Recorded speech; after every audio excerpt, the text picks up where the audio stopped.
July 14th, 2022. Who has invocation today?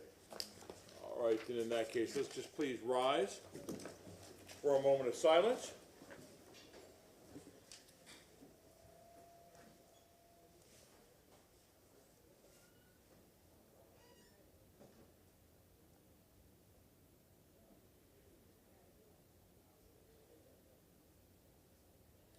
Thank you very much. Please join me in the pledge of the flag of our country.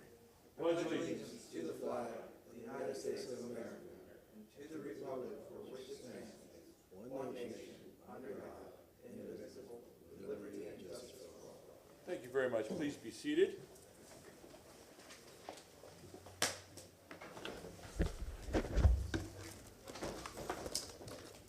Roll call, please. Carlton, Vieira, Maniscalco, Hurtak, Goods, Here. Miranda, Here. and Citro. Here. We have a physical quorum. Mr. Shelby. Mr. Chairman, good morning, and good morning to the members of the Tampa City Council. Martin Shelby, City Council Attorney. I'm happy to be back. I'm a little rusty. I appreciate the council, and I look forward to getting back into the groove. So I thank you so much. I appreciate council's courtesies.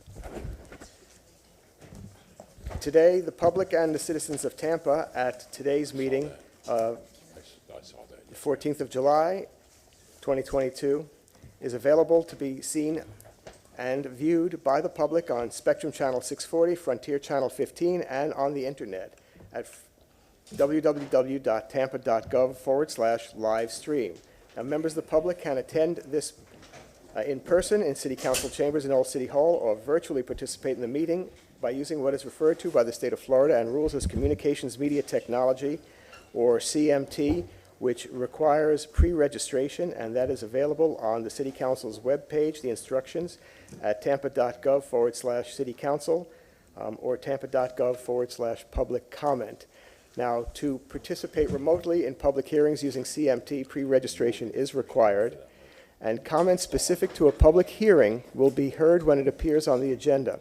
And public instructions for participating in quasi-judicial and legislative public hearings are available at tampa.gov/city council on the City Council's webpage. Now, please note that in order to participate in quasi-judicial matters remotely via CMT, cell phones and smartphones are not compatible, as they will not allow you to share your camera when connected. You must have access to a communications media device such as a tablet or a computer equipped with a camera or microphone that enable you to be seen by video and heard by audio.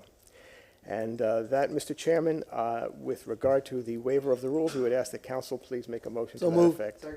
We have a motion made by Councilman Good, seconded by Councilman Maniscalco. All in favor? Aye. Ladies and gentlemen, we had started on time. However, there was a little glitch, and we do have someone here to give the invocation. Councilwoman Hurtak.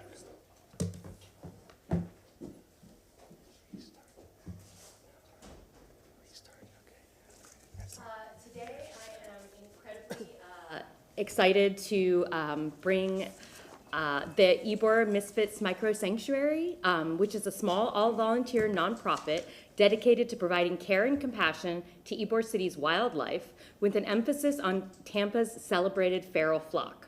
In their short time, they've helped hundreds of animals, including possum, dogs, cats, and kittens, songbirds, doves, raptors, and of course, chickens.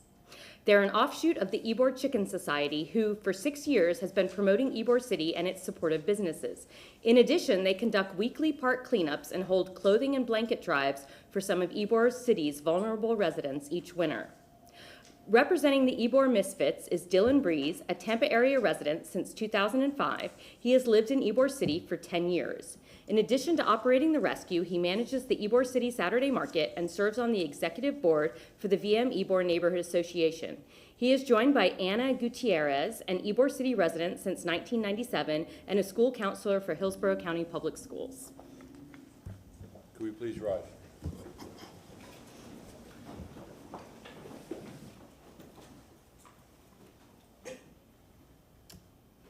Thank you to Councilmember Hurtak for inviting us to deliver the invocation, and to all of council for having us here today. I'm going to read a short prayer written by Albert Schweitzer, winner of the Nobel Peace Prize in 1952, for his philosophy of reverence for life. Lord, hear our humble prayer for our friends, the animals, especially for those who are hurt or lost or deserted or frightened or hungry, and for those who have been lost. We entreat for them all thy mercy and pity, and for those who deal with them, we ask a heart of compassion and gentle hands and kindly words. Make us ourselves to be true friends to all of earth's creatures, and so to share the blessings of the merciful. Amen. Thank you. We'd already done. We'd already, 9 o'clock.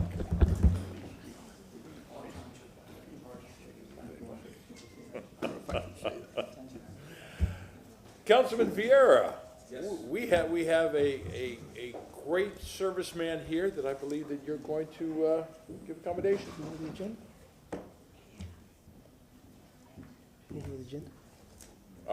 Let's go ahead and do these first.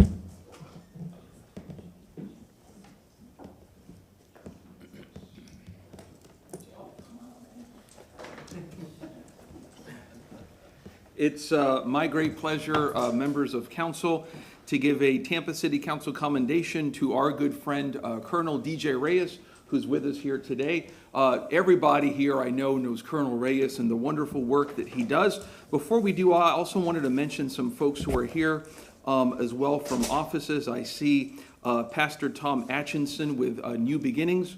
I see Sherry Denham with Governor DeSantis.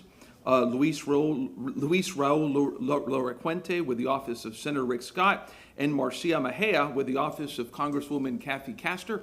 I don't know if you guys want to come up or anything. Just if you want, please, by all means. But it's funny, in dealing with Colonel Reyes, it's really hard to know where to begin with this guy. We were just talking that we met about 10 years ago. Almost on the money 10 years ago, which is just amazing. But this particular city council commendation was necessitated by the fact that Colonel Reyes was inducted into the Florida Veterans Hall of Fame. And what a remarkable veteran he is. He is a man who comes from a military family, his father having served 26 years in the United States military, including service in Korea and Vietnam. And Colonel Reyes would go on to serve for 33 years in a career in military intelligence, special operations in the United States Army, with multiple combat tours in the Middle East, and a service record that we could talk about for hours upon hours. Colonel Reyes is a proud graduate of numerous distinguished institutions, including Notre Dame University, the U.S. Naval War College, and he received a law degree from Temple University College of Law.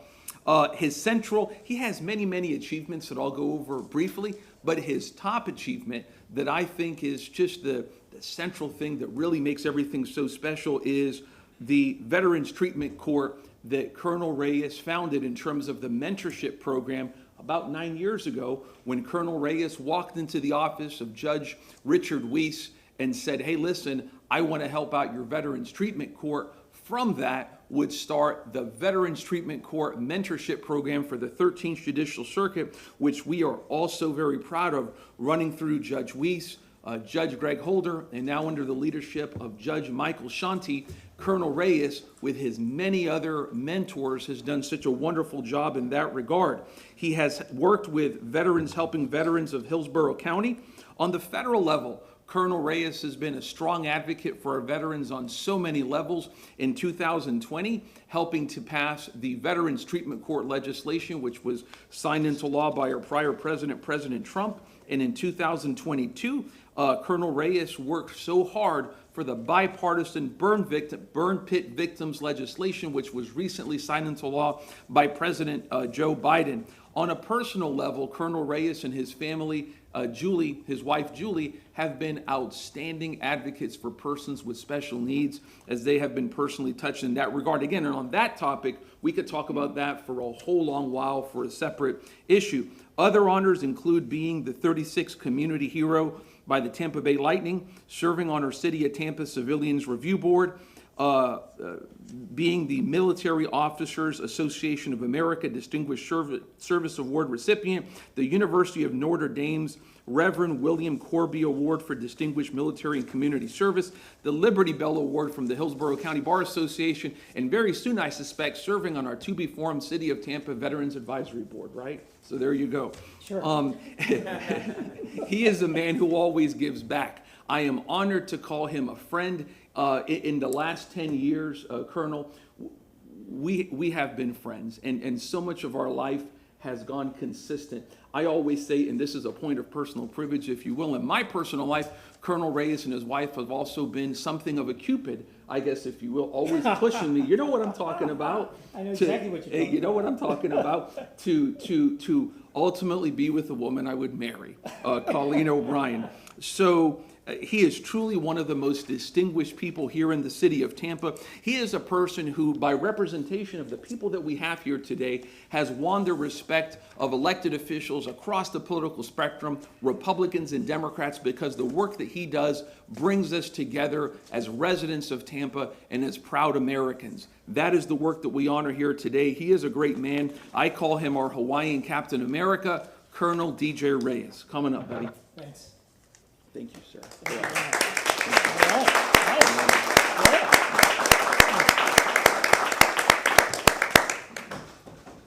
Thank you, Councilman Vieira. Thank you, City Council, for this great honor. I want to like step out of protocol just for a minute, if you don't mind. I want to turn around and to the folks that you recognize, if you would stand. There you are. There's some of you. I want the rest that has anything to do with anything that I'm involved in, please stand up. You know who you are, because if you don't stand up, I'm going to tell you to stand up. Alex, please stand up. All right, so again, the reason why this is important, a couple reasons, is because what we do here in Tampa, like anything else, but what we do in Tampa, it takes a village to solve a problem, irrespective of political affiliations. And what you see here is what I call not a bipartisan effort. It is a nonpartisan effort because it deals with a sensitive topic, in this case, with veterans and helping veterans. And there's so many issues that we're tackling right now in the areas of veterans. But as you can see, we've got from volunteers, which really make the fabric, comprise the fabric of the Veterans Stream Accord. So volunteer veterans, such as my fellow comrade, Andy Stevens, recently retired Colonel of the United States Air Force Reserve, former Deputy Wing Commander on base.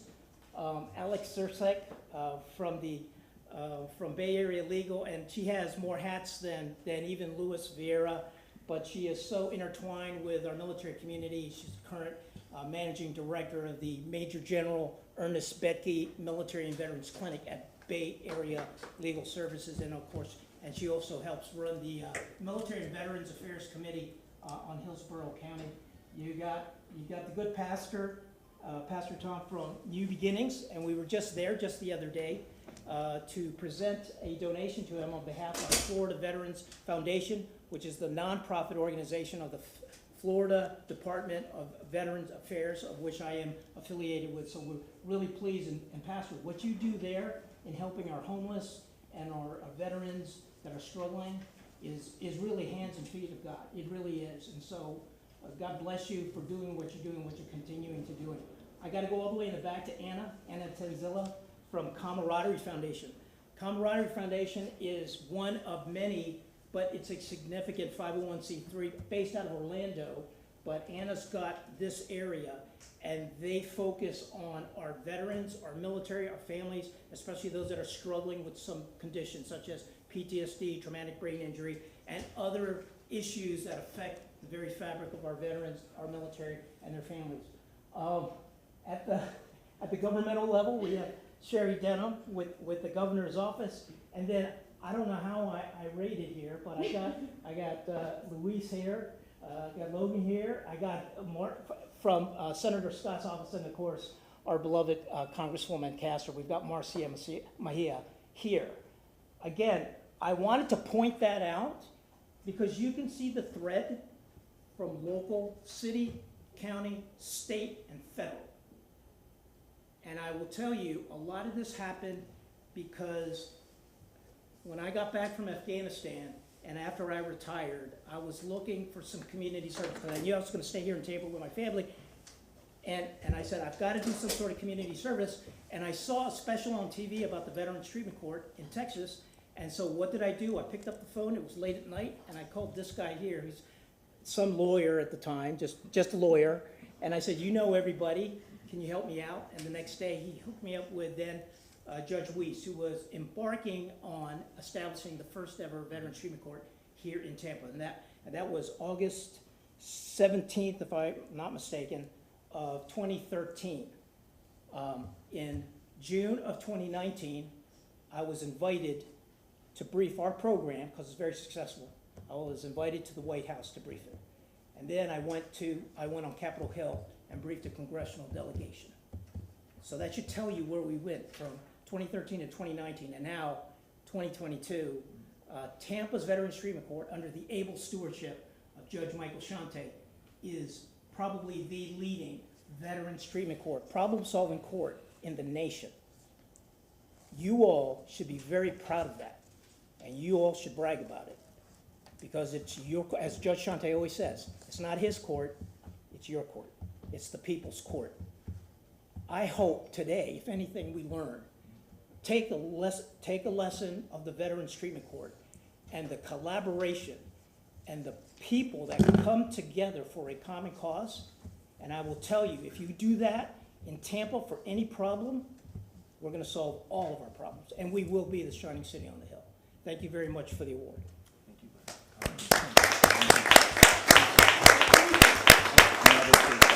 Oh, I gotta do that? Okay. Yeah. Council members, Councilman Carlson. Thank you for everything you've done for our community and for our country, and look forward to hearing of all the great things you're going to do in the future. I think you said it all. You know, your service defending this country, your service here in our community, from the state, from the city to the White House. You've been everywhere, and you've represented and given back to so many. You said you came back and you wanted to give back to the community. I think you've done it 100-fold. So we are grateful for your service, and thank you, Councilmember Vieira, for bringing Colonel Reyes here, for all your hard work. And I think this is just the beginning. You know, you're both young, and it's just gonna, you know, you're gonna. He's young. You're gonna keep on helping and serving a lot of people. Thank you very much. Thanks. Councilwoman Hurtak. I also want to say thank you, and I think it's really wonderful how this community, we don't often remember that we really are a military city, and so it's really wonderful that we are really focusing on the veterans who, after they finish their service, a lot of people stay, and what we can do to make sure that those who need help can get it, from the local to the state, as you said, to the federal government. And thank you for making those connections and continuing to strengthen them.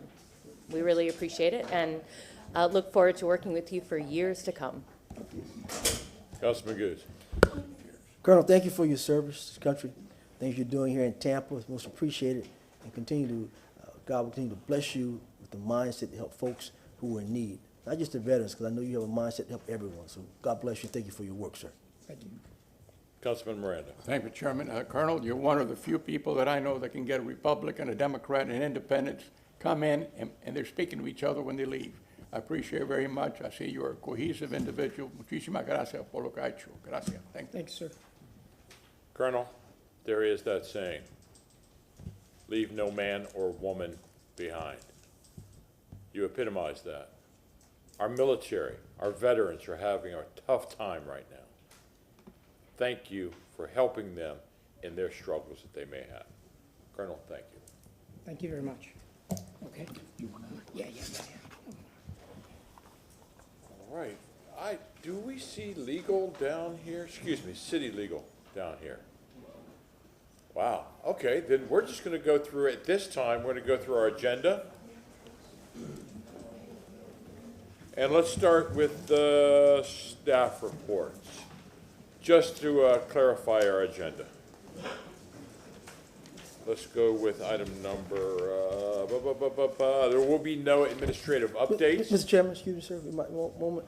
I would like Chief Bennett for administrative updates. I have a couple of questions for him for the administration. As it relates to Juneteenth, I understand that the city is not going to recognize it as a closed holiday. That's concerning to me. I understand there was some kind of ratification. I don't know if the board is aware of that, but there was no indication of Juneteenth being a closed holiday for the city.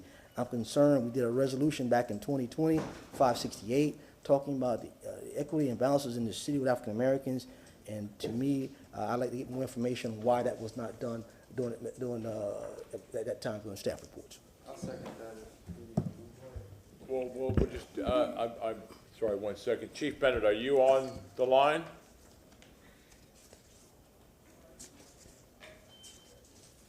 Okay, let's go forward. Then I will make sure that, okay, he's online. Let's go with item number 4.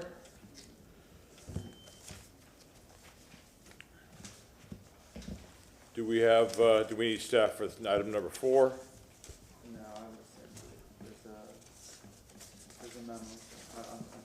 But there is a substitute resolution we will have to read for that, so that's fine. Number 5? Mr. Chairman, if I see Mr. Beard here, if he can just kind of just give a brief overview. I think it's 4 or 5, and 6, I believe, is his items, so those big ticket items, so the public can know, especially about that EBO, how it's working. I think that's a big thing. I know we didn't do too well on one, but a couple of those we did do well on, and one of these recognized him for that during that time. Thank you. Then let's include number 8 for that also, because the EBO on that is very high. I'd like to hear about that also. Number 9? Those are high-ticket items. We will keep number 9. Thank you, Ms. Zellman, for being here. Number 10? That's Lewis. Right. Councilman Vera is outside. Number 11? What is that? I'm sorry, what happened with number 10? Marty, you with us? Yes. Okay. Okay. Number 11? Do we need Vic for that? No. Okay, thank you very much. We will strike number 11. Number 12? Yes, please, if I could. Thank you very much. 13? Yep. 13. Councilman Carlson, this is yours.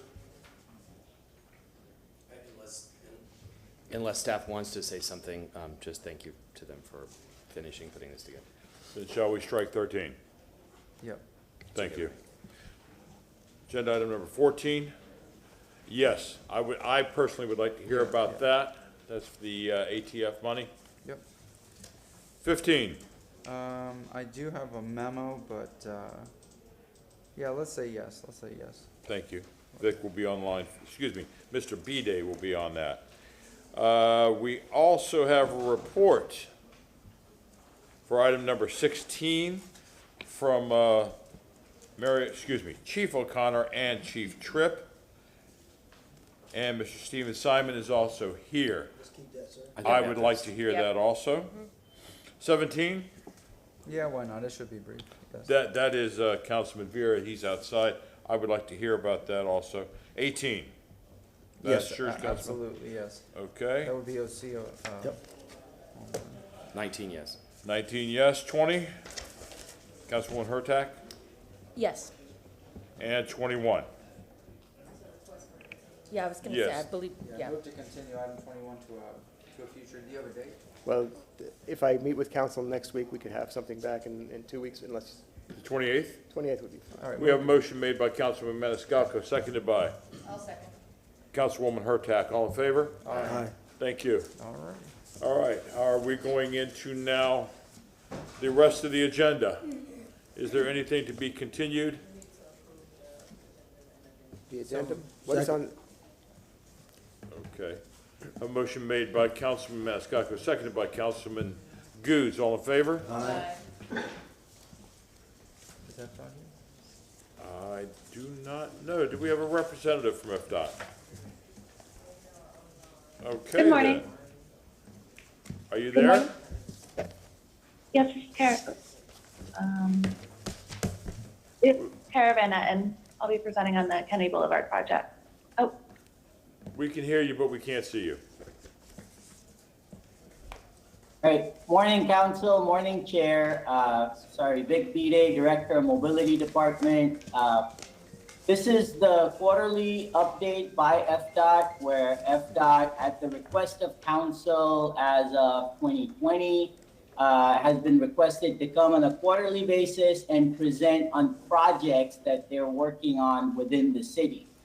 The project that will be discussed today by Kara, who's the project manager over the Kennedy Boulevard Access Management Project, is along Kennedy.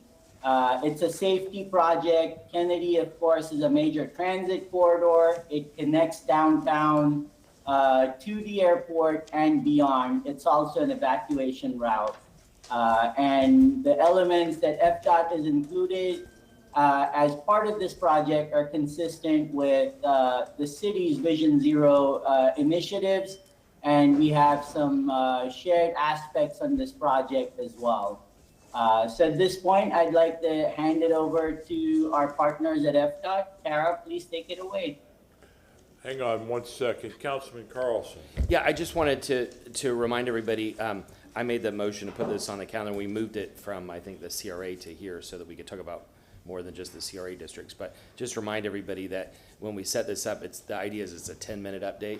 And if we need to do something that's half hour, we can set that up as much as DOT wants. But just for everybody involved, this is meant to be a short, quick update to give us an overview. Okay, thank you.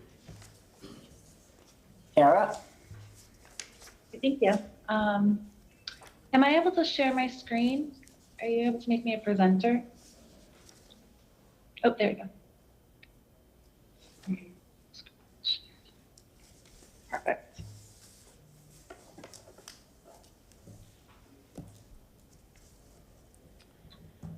Okay. Good morning, I'm Kara Van Etten, and today I'm going to present on the Kennedy Boulevard project. So this project is approximately 1.9 miles long along Kennedy Boulevard from West Shore Boulevard to Woodland Avenue. Access management improvements were derived from the Access Management Safety Study and further justified by reevaluating the recent 5-year crash history.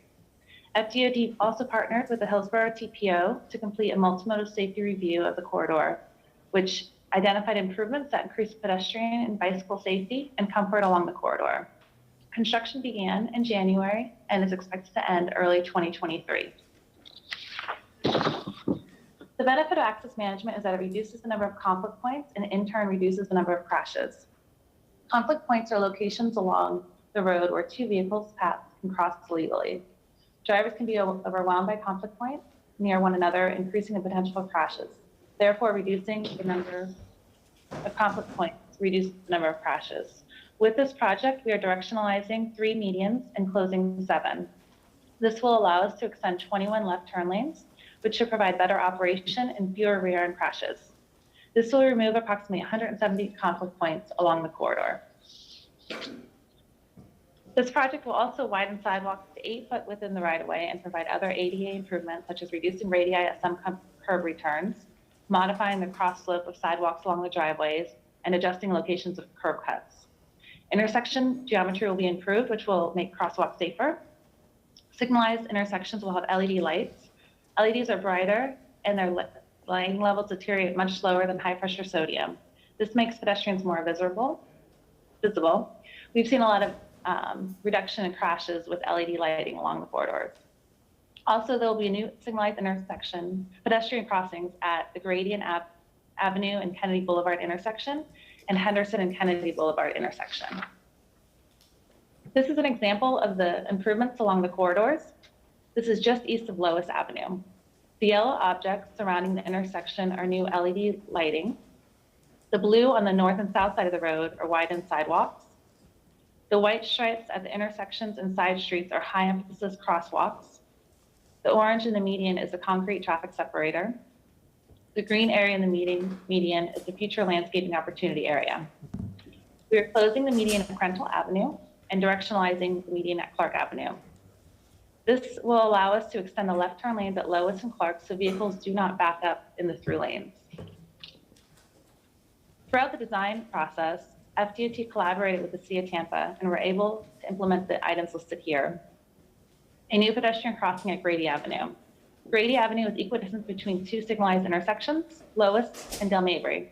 Adding the signalized pedestrian crossing reduced the distance between the signalized pedestrian crossings to 1/4 mile between Lois and Del Mabry. We increased the sidewalk width from 6 feet, which is the recommended width per Florida Design Manual, to 8 feet where feasible within the existing right-of-way. The 8-foot wide sidewalks are generally located between West Shore Boulevard and Church Avenue. The city funded pattern pavement at signalized intersections to provide consistency along the corridor. In addition, the design speed along the corridor was reduced from 45 miles per hour to 40 miles per hour, and this allowed us to reduce the left turn lane length and increase landscape opportunity along the corridor. Per Florida statute, we held a virtual public hearing to review the median modifications along the corridor, coordinated directly with the property owners regarding driveway modifications, harmonizing sidewalks outside of FDOT's right-of-way, and other right-of-way encroachments. You can access the project webpage using the link at the bottom of the slide. The public information video, VPH presentation, and project graphic is located on the project website. Construction is about halfway through. This month, the contractor will likely complete sidewalk and driveways on the south side of Kennedy and continue constructing traffic separator, paving operations, and drainage installation. Between now and the end of construction, contractor will continue to work in the median, moving from east to west towards West Shore, install sidewalk and driveway on the north side of Kennedy, install drainage structures at West Shore Boulevard, Lois Avenue, and Del Mabry Highway, and complete milling and resurfacing at the intersections, and install siding and pavement marking. The next few slides are photos of the construction progress taken last month. This is a photo of the contractor excavating and leveling the ground to construct the driveway and sidewalk. This is on the south side of Kennedy, west of Trask, just outside of Fresh Kitchen and Continental Bank. The photo on the left is the contractor forming and pouring the gutter. On the right, the contractor is forming and pouring the sidewalk and tying into an existing driveway.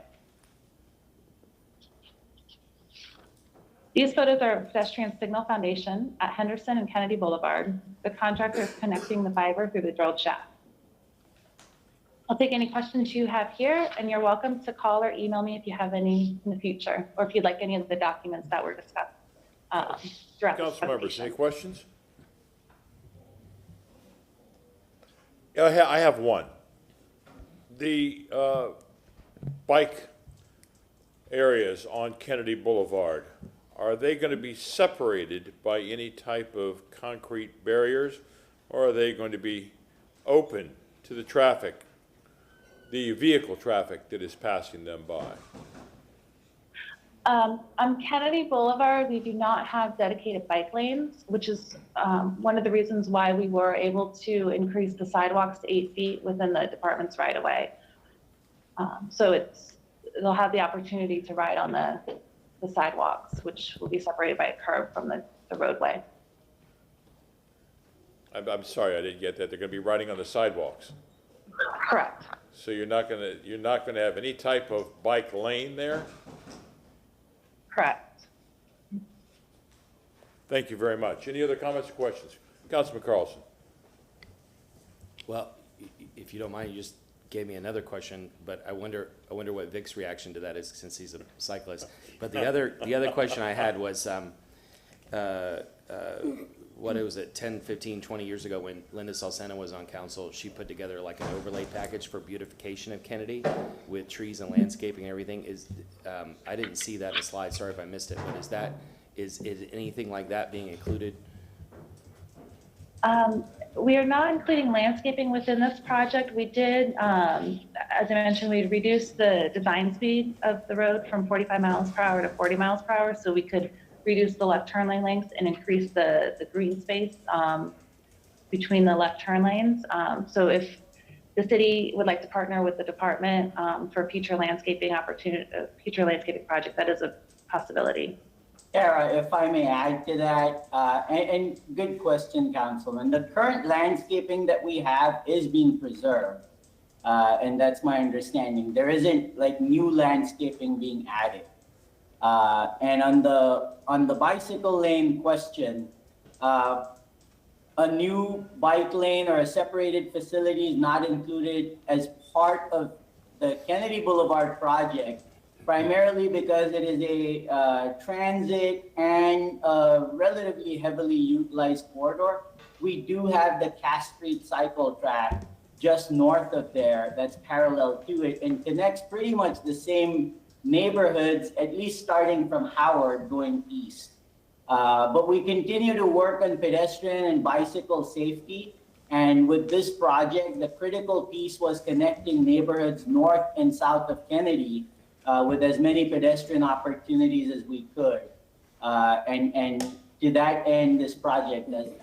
Yeah, just a final comment. Thank you all, especially FDOT, for focusing on safety. Obviously, safety is the most important thing. Thank you. Councilwoman Hurtak.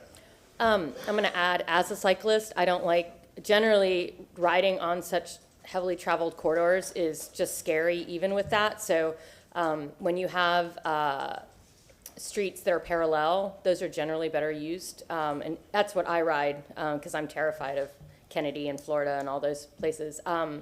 But I do want to say thank you for the pedestrian crosswalks, because those also do help cyclists. So I appreciate that. Councilman Miranda. Thank you, Chairman. I want to say thank you. I know it's a job that's very tedious. It's a heavily traveled traffic area, and I have family south of Kennedy, and I visit there at least once a week. And I can tell you that your job is moving along fairly well, and it's very difficult to do, and I want to congratulate you on your progress. Thank you very much for what you're doing. Thank you both very much for this report. Thank you. Thanks, Chair. Thank you. We will now be going to public comment. If there is any persons in chambers that would like to make a public comment, this is your time. If you would please line up my left, your right for public comment. And when you approach the podium, please give your name,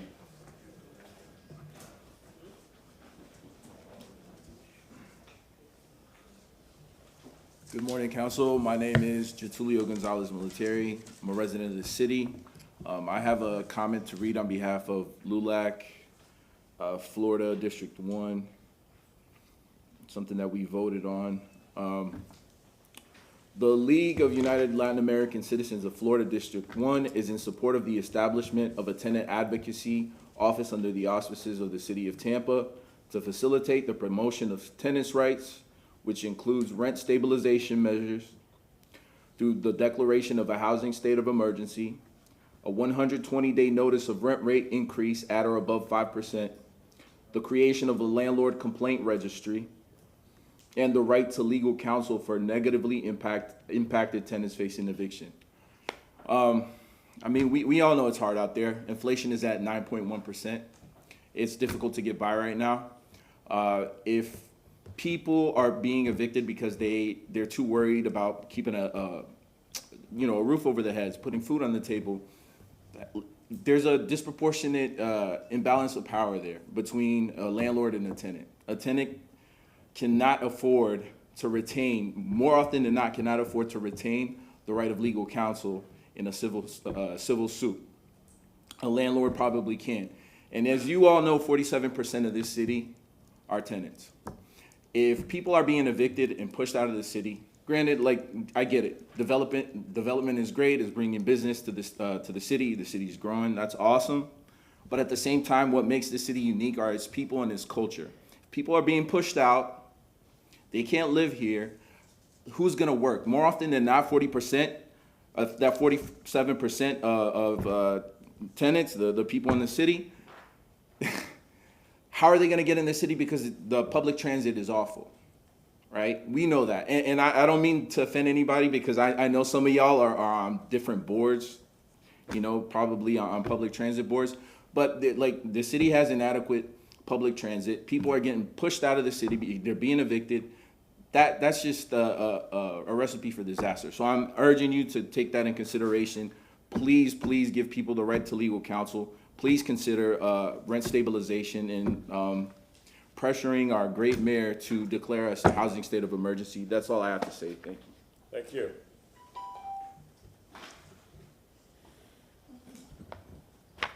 Mentes not. You can't. When they tell you about government, when they tell you about history, when they tell you about was a time back in history when the people had to go and beg the king or beg the queen or beg the Roman emperors. City councils all over this world. Senates all over this world. House of Representatives all over the United States. It's the same thing today in 2022. And for us African people, it's even worse. People have to come down here and beg you for rent, for living, for doing this, for housing, for homelessness right outside your building. The worst form of homelessness you can ever see. People eating out of garbage cans, all kind of stupidity. And then sensitive city government.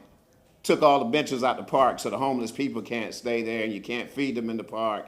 And it's illegal to do this and illegal to do that. And an attack on African people in the worst way, an attack on our youth, a noise ordinance that's 25, a law now that's 25 feet. Make it 25 feet for everything.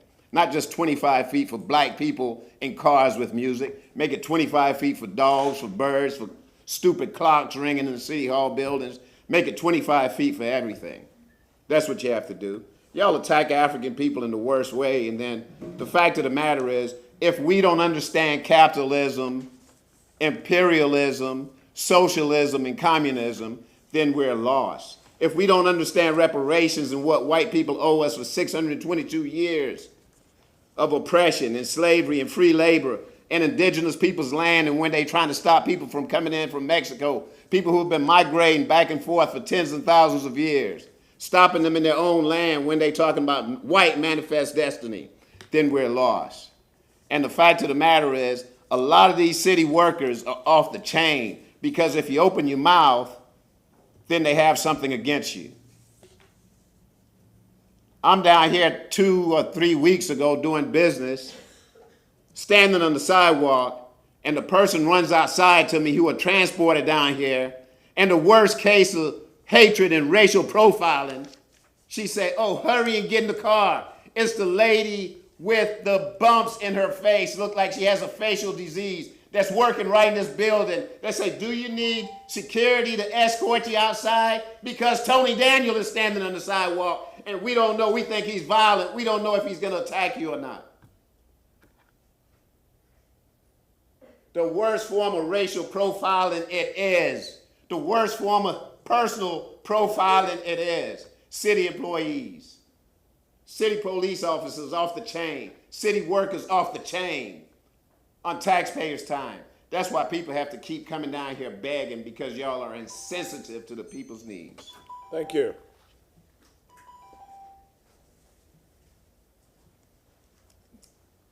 My name is Carrie Mueller. Thank you for the opportunity to come in front of City Council today and speak. I'm speaking in regards to the housing crisis that we're experiencing. And I want to draw attention to the fact that we need to work on this in a collaborative way, that we cannot be divided and we cannot scapegoat the landlords and try to put all the pressure to solve this problem on them. We know that this problem was initiated by all the equity that flooded the market. A lot of these equity firms were aided with PPE loans, and we then had lower interest rates, which in addition to the office vacancies due to COVID, propelled a lot of funding into residential real estate, and that has really affected the supply for purchase and rentals by residents. In addition to that, we've experienced an increase in property insurance rates and lack of coverage, and we're going to experience increased property taxes due to the higher sales prices that we've experienced. So we're not just in the middle of a crisis, we're in the middle of an ongoing crisis that could potentially get worse. And we need to work on this as a united front between the landlords, the property managers, the renters, the homeowners, and the local government. We can no longer blame and shame and put all the burden on small landlords. And some of these issues that they're raising, I'm just gonna make an analogy. I don't think it's the best analogy, but let's just talk about leased vehicles. Let's just talk about a company that leases vehicles to people with poor credit. If we're going to establish legal counsel for the purchasers of the vehicles, as well as a registry of the companies that lease these vehicles, and you have residents that potentially don't have good credit and they have repossessions of vehicles, and then you're going to create a list of the companies that have to repossess these vehicles and have to take legal action, those companies are no longer going to rent to residents that have bad credit and eviction history. So a lot of these ordinances that they're proposing are actually going to impact low-income renters in a bad way, because the landlords will no longer rent to people with poor credit or people with eviction history. We need to be able to protect the low-income renters. We need to be able to protect the low-income providers of housing by landlords, not reduce our supply further. If we want to begin to build public housing, we need to divert some of the tax funds that are being raised by all the additional property taxes. We need to divert that into building additional public housing. And that could be something that we could work on as a community in a participatory way, with people working in a construction capacity to build this public housing, because it's much needed. Thank you. Thank you.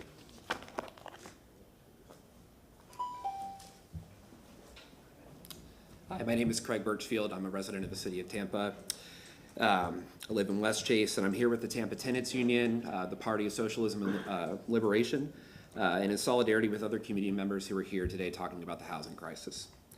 I'm here to add my support to the demands my fellow community members have made that the city take the following actions: create a landlord complaint and accountability registry, follow in the steps of other U.S. cities by implementing a tenant's right to counsel, provide a non-faith-based housing first program for our houseless neighbors, declare a housing state of emergency, or pressure the mayor to, and most critically, enact rent control. We, the working class, have had enough, and we've heard enough of the risk to the city, the legal risk because of the state's preemption of rent control. A housing state of emergency, which is what we're in, is more than enough coverage to make that move. What's lacking is political courage and will. Our very own mayor, who continually and transparently shows her allegiance to profit over people, has gone on record saying rent control would kill development in the area. With this admission, she tells us what we all already know. The real reason rent control has not been implemented is that a capitalist system built on profit at all costs will never deliver the rights and humanity each of us deserve. While we have plenty of evidence showing us development does not disappear as a result of rent control, even if it were to disappear, let development take that blow so that we can keep families in their homes. This should be a priority for all of you. Housing is a human right, eviction is violence. I urge the council to strongly consider what further inaction on the housing crisis will do to the working class in our city.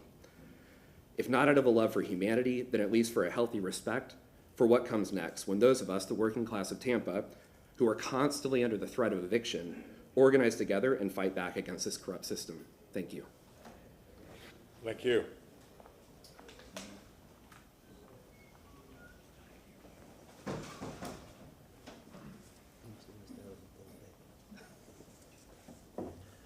Hi, my name is Robert Ewing. I'm an organizer with the Tampa Tenants Union, and I've seen all kinds of people face huge rent increases, hundreds of dollars, and all kinds of unsafe living conditions as a result of just landlords not doing their responsibility to maintain safe living and affordable rent for their tenants. Since the start of the pandemic, over 30,000 evictions have been filed in the Tampa Bay area, which already that number alone is unacceptable, but it doesn't even take into account the numerous landlords who tell their tenants to leave without actually filing an eviction, hoping that their tenants will just self-evict. All across the city, tenants are facing huge increases in rent, and for a lot of people that means not being able to afford things like food and medicine that they need and other things of that nature. It's well past time for the city to pass a housing state of emergency to allow the people to vote on rent control, which is something that we desperately need. We also need the right to counsel. We need an office of tenant advocacy and a landlord registry so we can hold landlords accountable when they violate the law or when they increase rent too high or keep people in unsafe living conditions, because housing is a human right and that right should be guaranteed to the people of our city. Thank you. Thank you.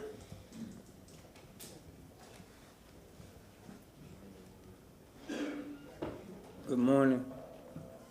Good morning, City Councilman, Mr. Goose, Mr. Vieira. I'm familiar with you guys. The rest of you guys, I'm not familiar with you, but I will very soon get familiar with you guys. My name is Eddie Holly. I'm the founder of the RAID program, Rehabilitating and Assisting American Veterans Every Day. I am a Hillsborough County resident for 46 years. I'm a resident and a caregiver for my dad in Timber Falls Apartments. Y'all have that on y'all agenda today. And I'm coming here to partner with Mr. Vieira and anybody else within this city that want to help these residents. I'm a victim of that. I'm a self-employed person. I just got a ledger on my door for $6,500. $4,400 of my hard-earned money was stolen from me by another apartment complex management team. 300 apartments in that apartment complex, 180 of them occupied, and everybody got an eviction notice, and then we owe them the new apartment complex. Mr. Vieira, I want to thank you for coming out there and speaking up on our behalf. Every time I done picked up the phone, you and Ms. Robin Lockett has made y'all priority to come out there to Timber Falls. My daddy don't deserve that. I can go anywhere in the world. My daddy's 67 years old with dementia. You saw that apartment. It's mildew. I've been there for 2.5 years. I come to your CRA and CAC meetings in East Tampa every time y'all got one asking for help for the community. I ain't here to bash nobody. I'm here to ask y'all to help me help our community. I don't want nothing from y'all but help. That's what y'all here to do, protect us. Y'all get all these assignments to say it's for the city of Tampa. Well, y'all got a city of Tampa resident that want to help. It's 1,648 homeless people every day. Every single day. Me or my daddy ain't finna be one of them. We not. And I look, each one of y'all got crime. Y'all could choose a million things to do, but I come to y'all first. Each one of y'all done been on the police force, and each one of y'all live in this city. Would you want your parent to live that way? If you came and asked your city councilman for help? Are y'all gonna help me? Y'all gonna do something about it? Cause all this talking, we've been there for 2 years and ain't nothing happened yet. My daddy can be dead tomorrow. What we gonna do? What we all gonna do? Y'all got it on the agenda. I'm holding y'all accountable to it. The news people right here, and so are y'all. Do something. That's all I'm asking y'all to do. The RAID program is here to help, and are y'all. Thank you. Councilman Vieira. Thank you very much, Mr. Chair, and I thank you for bringing up Timber Falls. Just to, for the public and for council, a couple days ago, many, if not most of the residents, according to what I've seen at Timber Falls, which is off 113th Street, and we've talked a number of times, got notices stating that they owed in back fees, back debts, et cetera, I've seen between $900 up to $6,000, $7,000. Another person told me they got a notice for $12,000, I believe it was.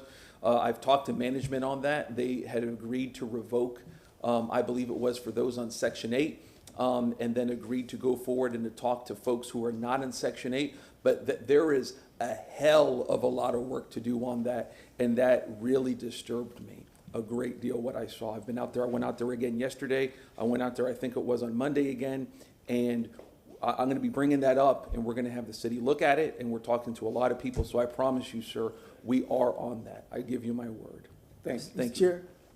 Councilman Goods. Mr. Vera, are they saying why they charging these people these fees? I mean, it seems like it's kind of illegal, kind of criminal here. Yeah, I mean, so, and thank you for that, Councilman Goods.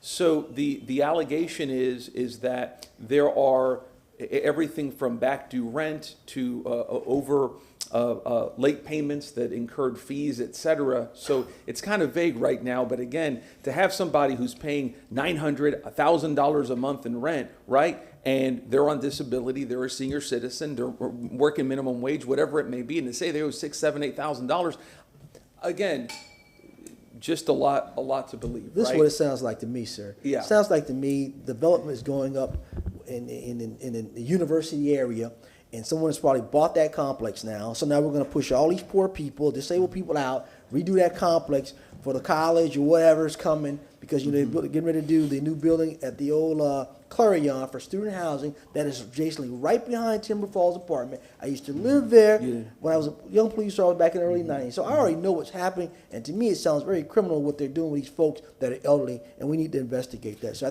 hope you're going to make a motion about that. Oh, It needs yes, to be- sir. It needs to be investigated. ASAP. Absolutely, and a lot of scrutiny needs to be applied to that because it is outrageous.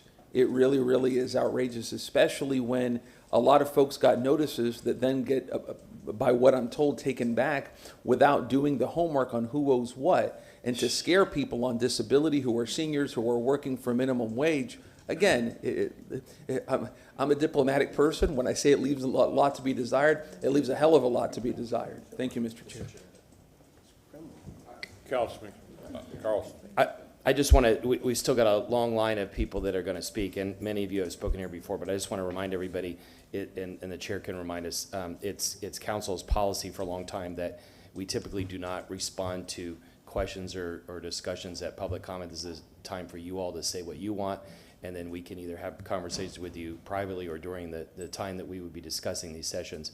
So if we're not responding to questions you have, or if all of us aren't responding to something, it doesn't mean that we're not interested in it. It just means that we're trying to follow the rules of the council. And typically you'll see our response in putting things on the agenda and having more robust discussions of them then. Thank you. Thank you for articulating my point so well, Councilman Carlson. Councilman Vieira, have you been in touch with the Department of Professional Business Regulation? I've been in touch with the management. I mean, this issue just came up on Monday Okay. with Timber Falls, with the city of Tampa, looking at numerous other entities. So it's, you know, something that's developing. Because So- we do have a representative from that department in the state of Florida that lives in our city. Well, let's bring it on. Like I said, there's a lot of clarity that's needed on this situation, et cetera. And like I said, it's extremely disturbing. I met with management yesterday. I met with them on Monday, and they know that we're on it. So, you know, And when I make this statement to the audience and to the camera, we are not shrugging any duties that we have as council. There are certain departments that we have to go through for our voices, for your voices to be heard. And when we have an apartment that size, state of Florida is responsible for those. And believe me, this council will shout loud enough to the state of Florida. It's about, excuse my language, darn time that the state starts hearing what our citizens are saying. Again, to Councilman Carlson's point, let's get back to public comment. Okay, how is everyone today? My name is Lo Shum. It's nice to meet all of you. This is my first city council meeting, and I just had a couple comments just to invoke some thought. You know, since it's my first time and I'm not really familiar with how everything works out. I just want everybody to consider, you know, when you increase the prices, and it increases the homelessness, it increases the crime in the city, which increases the chance of officers getting injured and the people also. So, you know, I noticed that a lot of the money was being allocated, you know, from the taxes to the public defense, the police, and that just isn't correct. It should be going to the people to prevent that from being the case. It should be going to the people to help them find more rest in the city and to find more peace. You know, if the development is very important, I think that it would be more important to take care of the people first. The people will have to end up moving out and find new places to live, and new people from other states will be moving down. I'm pretty sure that's the plan for the development, because that's the only thing that's feasible, because if the people who are already here can't afford it, they'll have nowhere else to go but somewhere else. And a lot of these people that will be coming in that can afford these prices are trust fund children, you know, who are going to be living on college campuses, and maybe that's what the city of Tampa is looking for, more of a rich upper class type of people to, I don't know, increase the tourist attraction or whatever you guys are doing down here. But a lot of people are going to get hurt in the meantime, and a lot of people are going to suffer. A lot of children are going to suffer. A lot of schools are going to suffer. Everybody's going to suffer, except those who can afford not to. That's all I wanted to say today. Thank you. Thank you.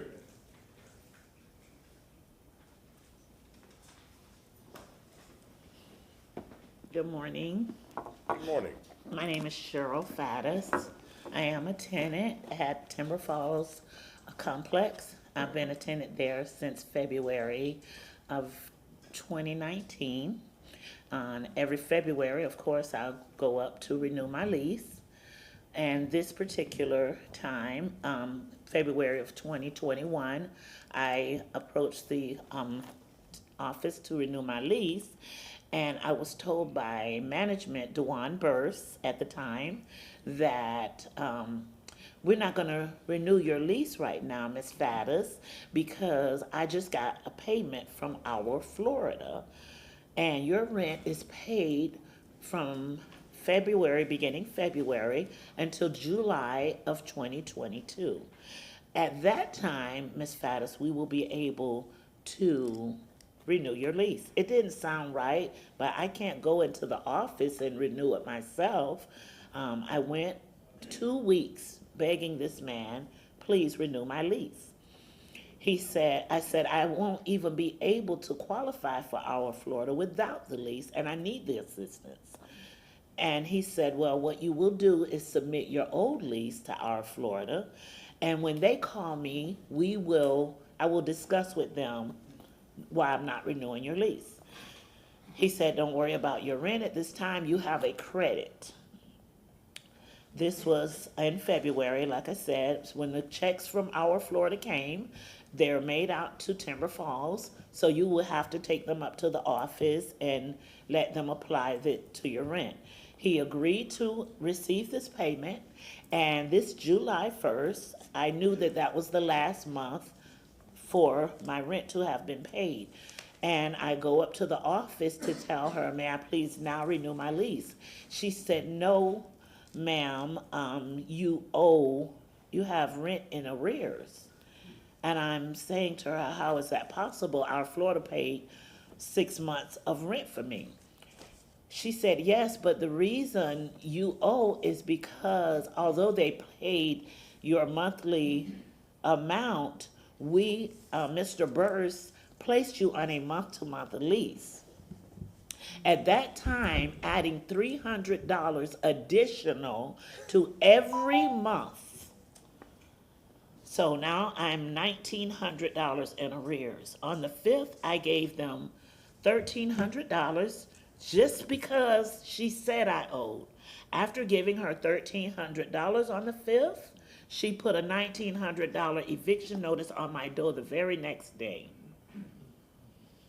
She said that whatever happened before she got there, it's not her fault, and that I will be evicted from my place. Thank you very much. Thank you. That's criminal. That's criminal. I think FDLE needs to look into that. That's criminal.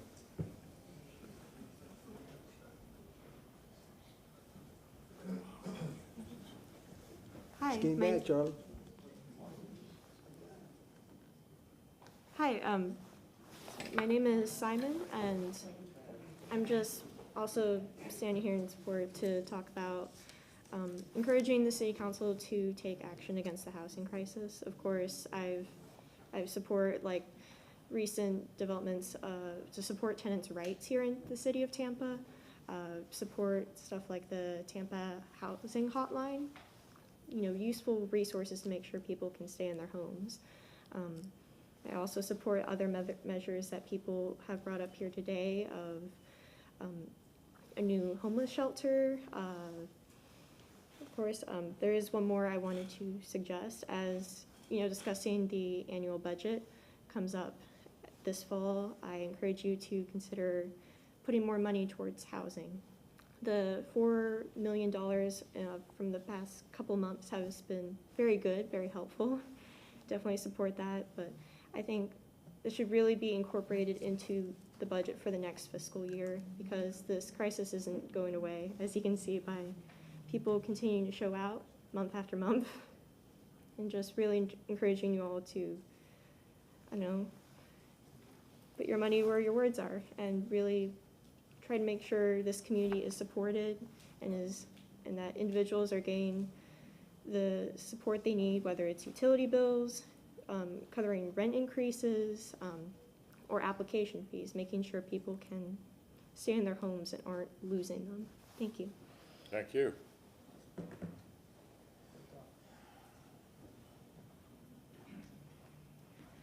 Good morning, everyone. My name is Linda Wiggins Chavis, and I'm an organizer from Faith in Florida. I have previously called each and every one of your offices. I have submitted letters to each and every one of your offices. I have been here and I have spoken previously, and I am here again to say the same things that we all keep saying. The housing crisis is at a point where it is becoming catastrophic. It is no longer a crisis. And it is not just about affordable rent. It is about widespread gentrification by developers. It is about skyrocketing rent, skyrocketing taxes, skyrocketing mortgages, security deposits, and application fees that people cannot afford. It is about slumlords evicting people as backlash for them speaking up. I've done a press conference at another, I think it was Silver Oaks apartment complex. There was someone who said that they are dealing with so much black mold, rats, and roaches. One woman said that she woke up in the middle of the night to find a rat biting at her baby's nose and mouth in the crib with the baby. This is what people are dealing with. These are the stories that we hear, the stories that aren't always being told, the stories that unfortunately many of us don't even want to hear. But we're here to lift up their voices. And one of the problems that someone has mentioned is homelessness.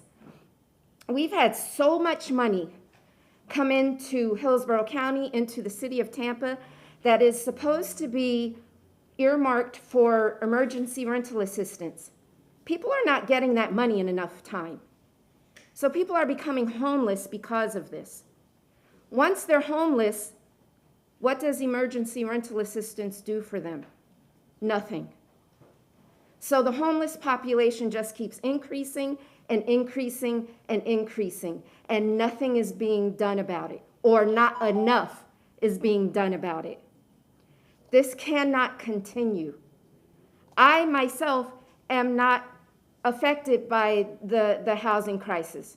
Each one of you, are you affected by the housing crisis? But we have to do what we can for those who are. We cannot continue to marginalize already marginalized people. Something has to be done that helps them to be able to get on their feet. Poverty should not be criminalized. Thank you. Thank you.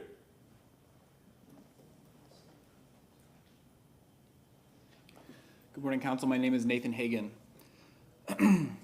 According to our own Planning Commission, in the 1940s, the city government, elected by a party literally called the White Municipal Party of Tampa, passed its first citywide Euclidean zoning code, which had the effect of banning most housing options in the majority of the city that were not single family. Today, over 80% of the city of Tampa is single family, keep in mind. A deliberate purpose of this was to replace the no longer enforceable deed restrictions that banned people of color from living in our new suburbs like Seminole Heights and Hyde Park and all the neighborhoods down Bayshore Boulevard, which at the time, as you all know, were the streetcar suburbs. It outlawed ADUs, bungalow courts, duplexes, triplexes, quadplexes, small and large apartment buildings, almost citywide. Its effect was that if you could not afford to live in a single family home, meaning you could not afford to own a 10,000 or more square foot piece of land and a garden, you were relegated to severe housing insecurity. This concentrated poverty and oppressed our communities of color. It was a legal maneuver to reposition racial segregation as economic segregation, which here in Tampa are basically the same thing, historically speaking. This was a product of segregationist Jim Crow policy Tampa, most of us would like to leave behind, and I know everyone on council would like to as well. This policy no longer affects just people of color, but virtually everyone in the city of Tampa. Economic segregation has changed a little bit in the last couple of years. If you are suffering from too high rents, you are suffering from policy meant to enforce economic segregation. It was a policy choice we made, not a natural phenomena. There's a reason why people live where they do in the city of Tampa today, and there's a history that has caused that to be.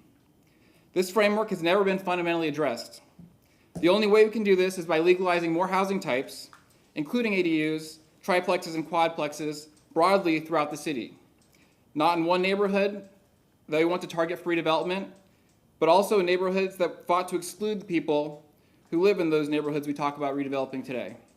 So I know today we have some discussion about quadplexes and triplexes. We should keep that in mind. ADUs are another important topic that are a direct result of the policy we put in place way back when. So thank you, council. I hope we make progress on this. Thank you.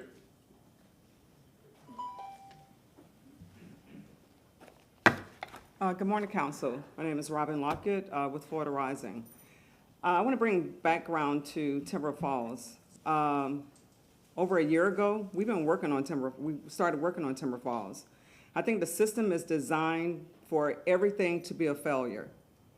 The idea that code enforcement can't go out and inspect a property, we've called DBPR and got no results, nothing. So now this slumlord, because they were a slumlord before, right? Now this slumlord where rats, infestation, roaches, raw sewage, balconies about to fall down. Now this slumlord is charging in excess these tenants money. So there's a real disconnect in regards to all these departments that's supposed to be there to protect and regulate, and nobody talks to one another. So council was involved, I think Lewis, I think Orlando early on in regards to Timber Falls going out to it. Diane Hart was involved when she even brought the fire marshal out there in trying to create a back door of being invited to come into those individuals' homes. So there's a bigger picture with referring and nothing being done. So a couple weeks I said, hey, they may not hear our voice, but they may hear yours. So this is very serious because they're not doing what they're assigned to do. It's a lot. It is a lot. And surprisingly, I'm speechless because of it being a lot, not knowing where to go. The idea you have a choice to make, and I'm so serious about this, on being on the right side of things or being about profit. The landlords are part of the problem. Somebody came up here today supporting the landlords and saying that, the reason why they do, if you have bad credit, you can't get an apartment as it is. 3 times the rent is what's going on now. What's going on before, now here's 5 times the rent with some places. So all the things in regards to keeping a person out is already being done. Rent increases. $300 to $800 for a rent increase? That's crazy. But they're doing it because they can. So you have a choice to be on the right side with the people or the wrong side with developers and landlords. And anybody that's jacking up price, pushing people out. Thank you. Thank you.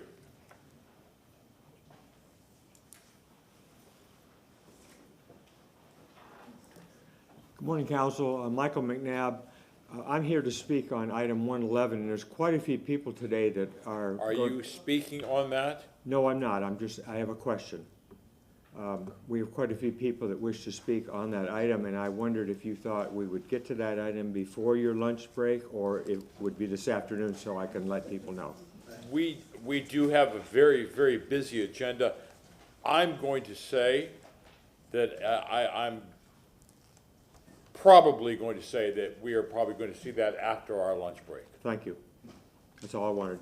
Thank you. Mr. Chairman? Yes, sir. Does that mean that council will then hold item 111 till after the lunch break, just because if you get to it beforehand, we're not. Yes. Well, Probability of getting to it is none right now. Correct, and that was my point. Thank you, Council. Thank you, Councilman Miranda. Hey, good morning. Craig Powell. I'm one of, I think, the majority in Tampa who's moved in here in the last 6 years from other states. I'm from Ohio, Dayton, Ohio. Glad to make this my home. My daughter is an alumni of the University of South Florida. So I want to be proactive in sharing with you that I'm the founder and director of PowerNet of Tampa, which, although still headquartered in Ohio, operating as a foreign corporation here in Florida.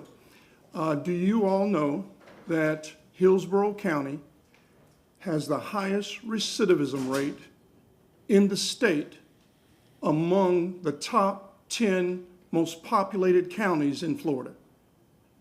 Do you know that Hillsborough County sends more people to prison every year than any other county in Florida? Now, I'm saying county, but you can substitute Tampa for county, because obviously most of those individuals leave, are arrested and convicted from Tampa and return to Tampa.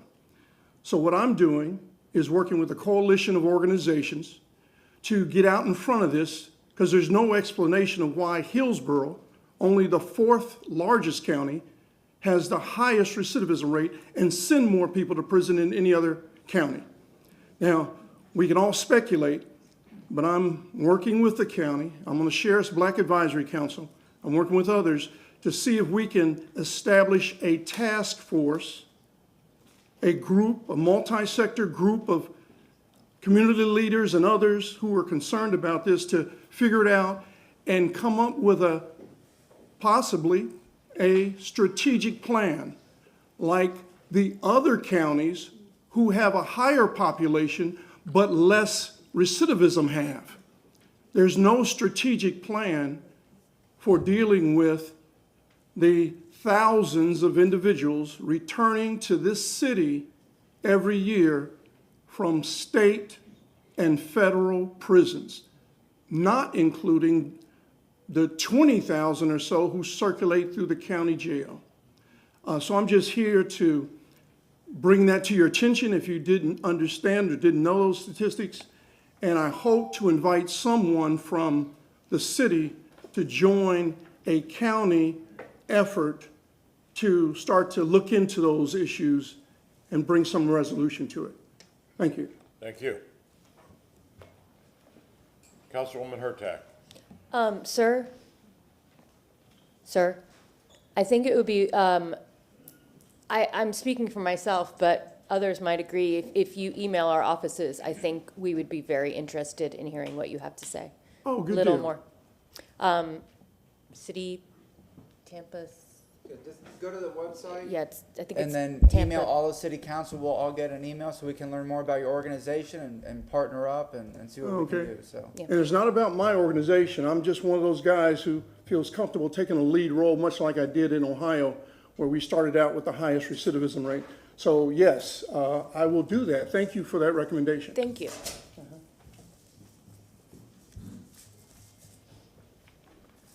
Hi, yes. Good morning. No, go ahead. Good morning. Good morning. Hi, yes, I'm here just to address a comment that was made a little while ago regarding a future case and the timing, and that I am the applicant in that case, and I just find it to be a bit unusual for such a request or even such a thing to be brought up in terms of timing. I think that, my time and everyone's time is just as important. I've been here all morning and plan to be here until my case is heard. I think it seems unusual to me that you would make arrangements for some form of convenience in this case. If anything, I have a father that's in the hospital right now with very, very sick, but I'm here because that's the rules. So I would ask that you would not set some form of precedence, particularly for my case, I'm speaking for myself, to make those kind of statements and accommodations to put something off that ought to be simply in the role of the time that it comes up. I thank you for your comments, and we do have a very busy agenda. There are times when two of our agenda items tend to coincide with one another, but you are correct. We go our agenda item by item by item. Councilman Miranda. Let me just clear the air. Anyone, it happens quite often. You can check the records. We tell the people what it's about to happen, and the gentleman came up and asked a request, and the answer was, we're going to do it after lunch because we're now on item, what is it, Mr. Chairman? Correct. Four. Item 4. And your item is 111. Right, but he So specifically. you think we're going to do that in an hour and a half, sir? No, he specifically asked, if the item comes up sooner, then do you want me to put it after lunch? And you said yes. No. That was what I heard. Maybe if I'm If I mistaken. could clarify that, and I'm not speaking for council, but what I'm saying is that if that had come up before we went to lunch, any type of statement that I had made that it was going to come after lunch, we're just clarifying, we're going to get to it as the agenda items go along. Okay, that's all I was just asking. I didn't understand. Thank you. No, thank you. Mr. Chairman? Councilman Maniscalco. I just want to say real quick, after listening to public comment, I know we're not to respond, but this situation is very bad, very dangerous in regards to the housing catastrophe that's here. I think it's beyond crisis. It's beyond, I mean, we're talking about what, Timber Falls is one place, but what about everybody else in the city of Tampa? There's a lot more. It's, you know, when the woman came and spoke and said, you know, her rent was paid till July and then she's in arrears and she's facing an eviction, or could face an eviction. You know, my mother rents. What if that was my mother? You know, where would she be? Do I bring her into where I live? Does she come up with the money somehow? I mean, the situation, you know, you look at the inflation rate at 9.1%, you look at what's going on with the stock market, something bad is happening. I'm still traumatized from the Great Recession because I graduated college and it was congratulations, there are no jobs, and we saw what happened in the financial crisis and in the housing crisis. But we're going to have a lot of people on the streets. We're going to have a lot of people in bad situations that aren't already in bad situations if we don't use all the tools in our toolbox within our jurisdiction as Tampa City Council. We can only do so much, but we should do as much as we can. Because the situation, this is just the tip of the iceberg if we don't start moving real quick. Thank you. Mr. Chairman? Councilman Goods. You know, I'm sick of coming here week after week, being in communities and hearing these stories of our seniors, people are disabled. I'm not afraid of political pressure. I mean, people come after me all the time. But I'm not afraid to make a motion in reference to an emergency crisis in the city of Tampa. But folks, I don't know if I would get a second or get the vote to pass it. But I'm just saying enough's enough. Money over profit. I understand we are a capitalism place, but we got some issues here, folks, council members. And I don't know the total answer. I know that legal is afraid of multiple lawsuits if this council goes in to say, put something on the ballot for the voters. But we've got to do something. I'm going to think very hard about this before the end of the day about a motion in reference to putting something on the ballot, because it's getting pretty bad now. Mr. Oh, go ahead. Councilwoman Hurtak. I'm going to echo council's absolute frustration. Frustration because, yes, we are limited in what we can do, but why can't we get through to the state? It feels like if anybody can get through to the state, it should be us. Like, we can't even break through. It is unbelievably frustrating, and I welcome any and all ideas for how we can get through to the state on these issues, because it's criminal the way people are living, and the fact that you're telling us we can't do anything about it. It's like standing in front of a burning building with people inside and saying, oh, you can't go fight that fire. That's just unconscionable. And at some point we have to do something, but I wish I knew what.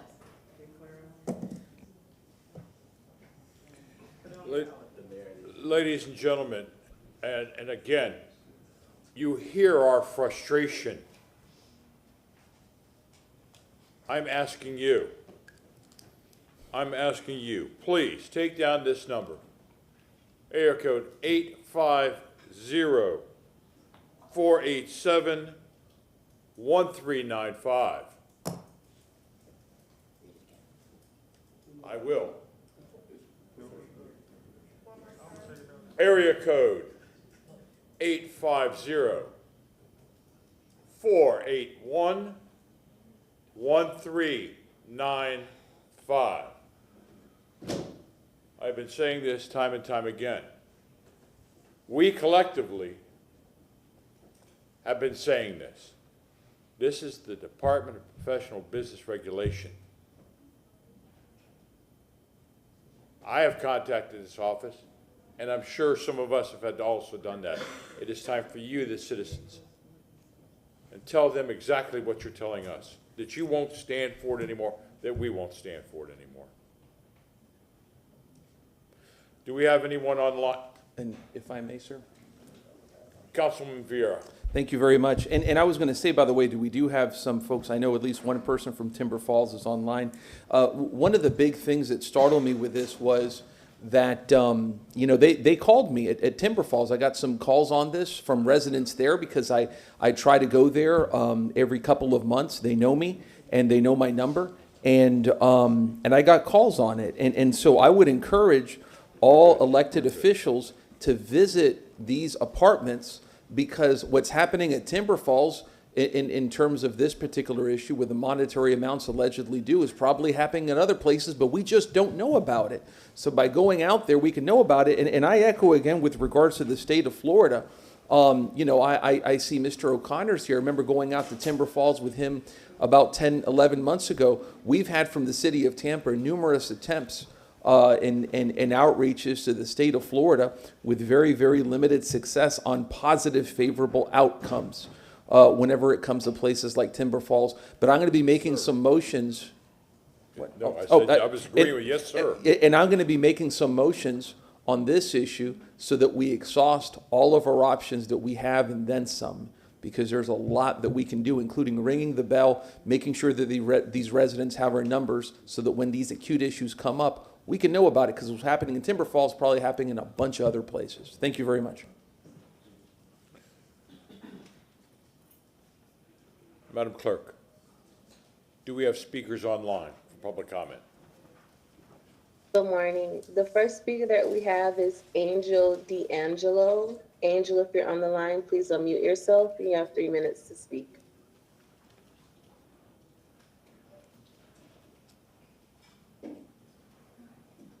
Mr. D'Angelo.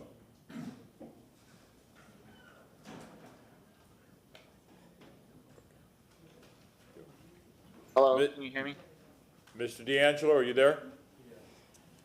Can you hear me? Yes, sir. Okay, thank you. My name's Angel D'Angelo, born and raised in Tampa. And I just want to say, you know, we can't keep punting the people to the state. We're aware of preemption. We're aware that this is a state that does not care about the people or local control, but there are things in your power. And I personally, as well as Robin and a bunch of other people, have sent you solutions that have happened in other parts of this state. Obviously, our legal counsel is skewed towards the mayor and her ambition, so they're going to knock down everything we have. So get on the phone and call Miami legal counsel and ask them how come they're able to pass a law that says you can't discriminate against evictions anymore. Get on the phone and find out how other cities like Baltimore, San Fran, and New York City are able to pass a right to counsel, which is keeping people safe in their homes. You do the work. Don't ask the constituents to do the work. I'm at my job right now talking to you because I got to pay these rent increases. Do a Housing First program like Houston. Get on the phone yourselves or your staff and get on the phone with Houston and find out how they're able to do a Housing First program that got a large number of people safe into a home without condition of faith, without requiring them to be sober, without requiring them to get a specific job. Just give people homes. Take money that you're going to put into the police department. Stop giving them raises. They shoot dogs. They get arrested for so many different things. Like, we have so many crooked cops in PD. The mayor keeps increasing their budget, and yet crime and violence continues to happen. Try something else, like providing resources, a CAHOOTS program that's not connected to the police, like Eugene, Oregon. Get on the phone and call Eugene, Oregon and find out how they do it. I did that. I got on the phone in 2020 and gave y'all the information. Y'all still did a co-response program, which is useless. Do something now. If this was a hurricane, we'd be on hurricane warning. This is landfall. I'm glad y'all don't run the National Weather Service, because the warning has been sounded. Landfall. This is a catastrophe. Declare a housing emergency now. Rent control now. Right to counsel now. Housing first now. Thank you. Thank you. Mr. Randolph, are you on the line? Chair, Mr. Randolph is not on the line. The next speaker is going to be Jean Strawmeyer. Jean, if you're on the line, please unmute yourself and you have 3 minutes to speak.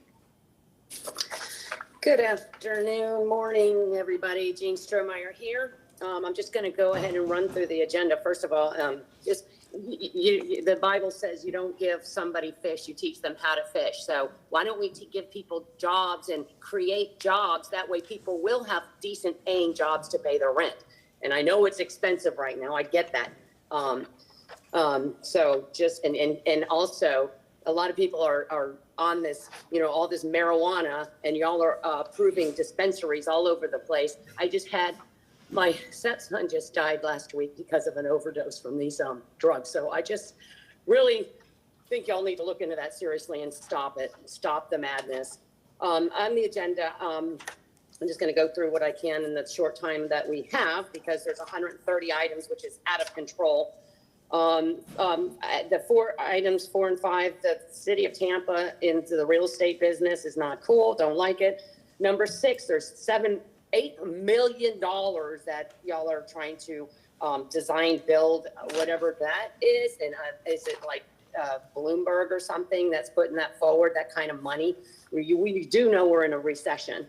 Item number 8, solid waste. There's another allocation of tons of money. 9 is the Department of Transportation, tons of money. Number 10, the Bill of Rights. Again, it's, people make contracts with each other. They can accept it or not accept it. So that's what a contract is. That's what a lease is. It's a contract. These quad 12 and 13, these 12 is the quadplexes. I don't know, some of those, they don't have an address. I'd appreciate y'all putting an address with zip codes on these so we know where they're at instead of having to, search for this stuff. 15, there's all this transportation money. How about for south of Gandy? We need some of that money that we were promised, and we were, it was taken from us. Union Station, good on you, Bill, for getting that taken care of. I know you were working hard on that. 18, I'm following. Civil, what is this? In 19, civil right and criminal investigations. I'm not sure what that's about. I'll be following it. Disadvantaged people, number 22. Who are those disadvantaged workers? 23 is kind of about penalty, making revisions. I'm not sure what 23 is about. There's bad people, then they need to do bad things. Oh, 24. You have like 11 issues in item number 24. That is, and you're changing an entire code, and there's 11 issues in one swoop. So not sure where that came from. Probably another Bloomberg idea. We have a lot of corruption going on in our city. I am not happy with that. We want south of Gandy. We don't want to tap and cure. We need more funds here. Oh, and there's a thing on the agenda. I heard that the mayor and Bennett are all they're making a contract with each other. Strohmeyer. Thank you very much. Yeah. Next speaker is going to be Stephanie Pointer. Stephanie, if you're on the line, please unmute yourself and you have 3 minutes to speak. Can you hear me? Yes, ma'am. Good morning, council. Thank you for your service to our community. It takes a special person to make the right decisions for our city. It takes a special person to represent the people of Tampa, not those with special interests and deep pockets. Speaking of deep pockets, our city bid process is designed to keep the funds in our city budget.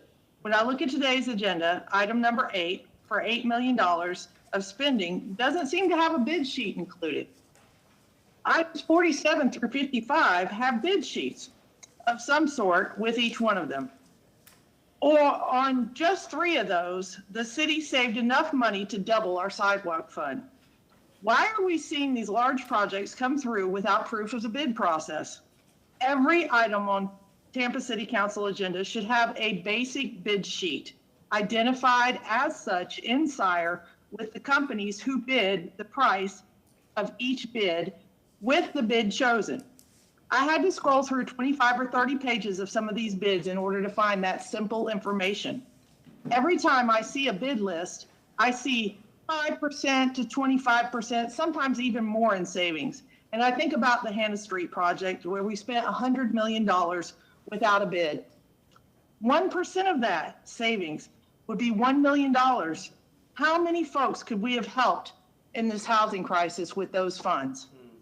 Speaking of money, as a member of the Budget Committee, last year we requested that Tampa City Council receive raises and received additional staff. Item 20 is a perfect example of why we need to stop putting PCCs in one basket. Mr. Shelby is awesome, but his job has grown over the past 18 years. We have seen over and over again there is a need for additional council that represents Tampa City Council. I'd also like to see, in addition, the finance person who is already included in the charter be included in this upcoming budget.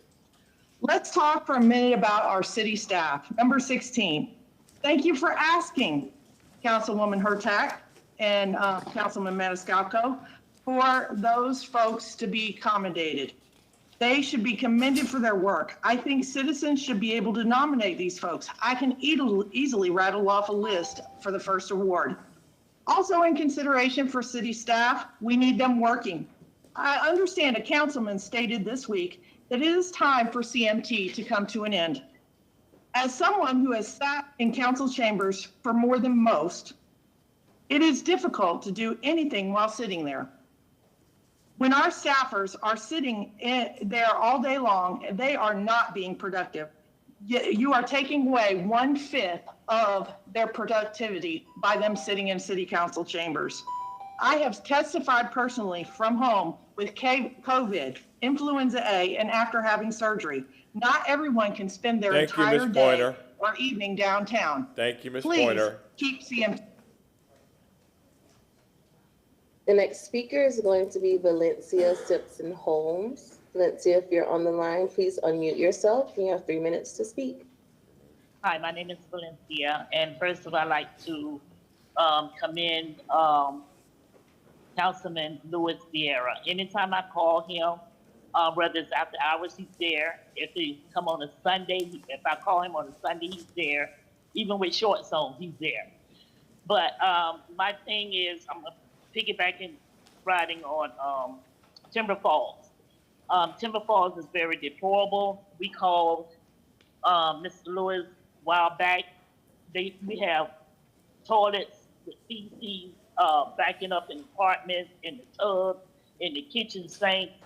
That's last weekend, my whole air conditioning unit was broke and the water was leaking out in the hallway. I couldn't go to church because I had to mop up water through my hallway with mold coming out of the bottom on the floor. We are forced to stay here because the rent is so high everywhere, 3 and 4 times your pay. And I'm just on SSI, which I only get $800 and something a month. So I'm forced to stay here, sucking up mold. If it rains, I'm stuck in the house because it floods right outside my door. I can't go to church. You know, it's really bad. And then the rent, they trying to get all this money out of us because the other people had this property, had to stole our money, and now they want us to pay this money. They want me to pay $3,000 and some dollars. I only get $800 and some dollars a month. How can I do that? How can I do that? They're doing all of us like this. They're sticking these notes on the door. Then this man that had apartments before, they ran off with all our money. But now they want us to pay it because the new management that came in. Since I've been here going on 2 years, and there's 3 different management teams that had this property, and all of them stole tenants' money. It's not right, it's not fair, and I have to stay here. I come from Citrus Park. I live nice, and I came here because I had nowhere to go because the rent was so high. That's why I was forced to get in something like this. I'm not used to nothing like this. I'm not used to it.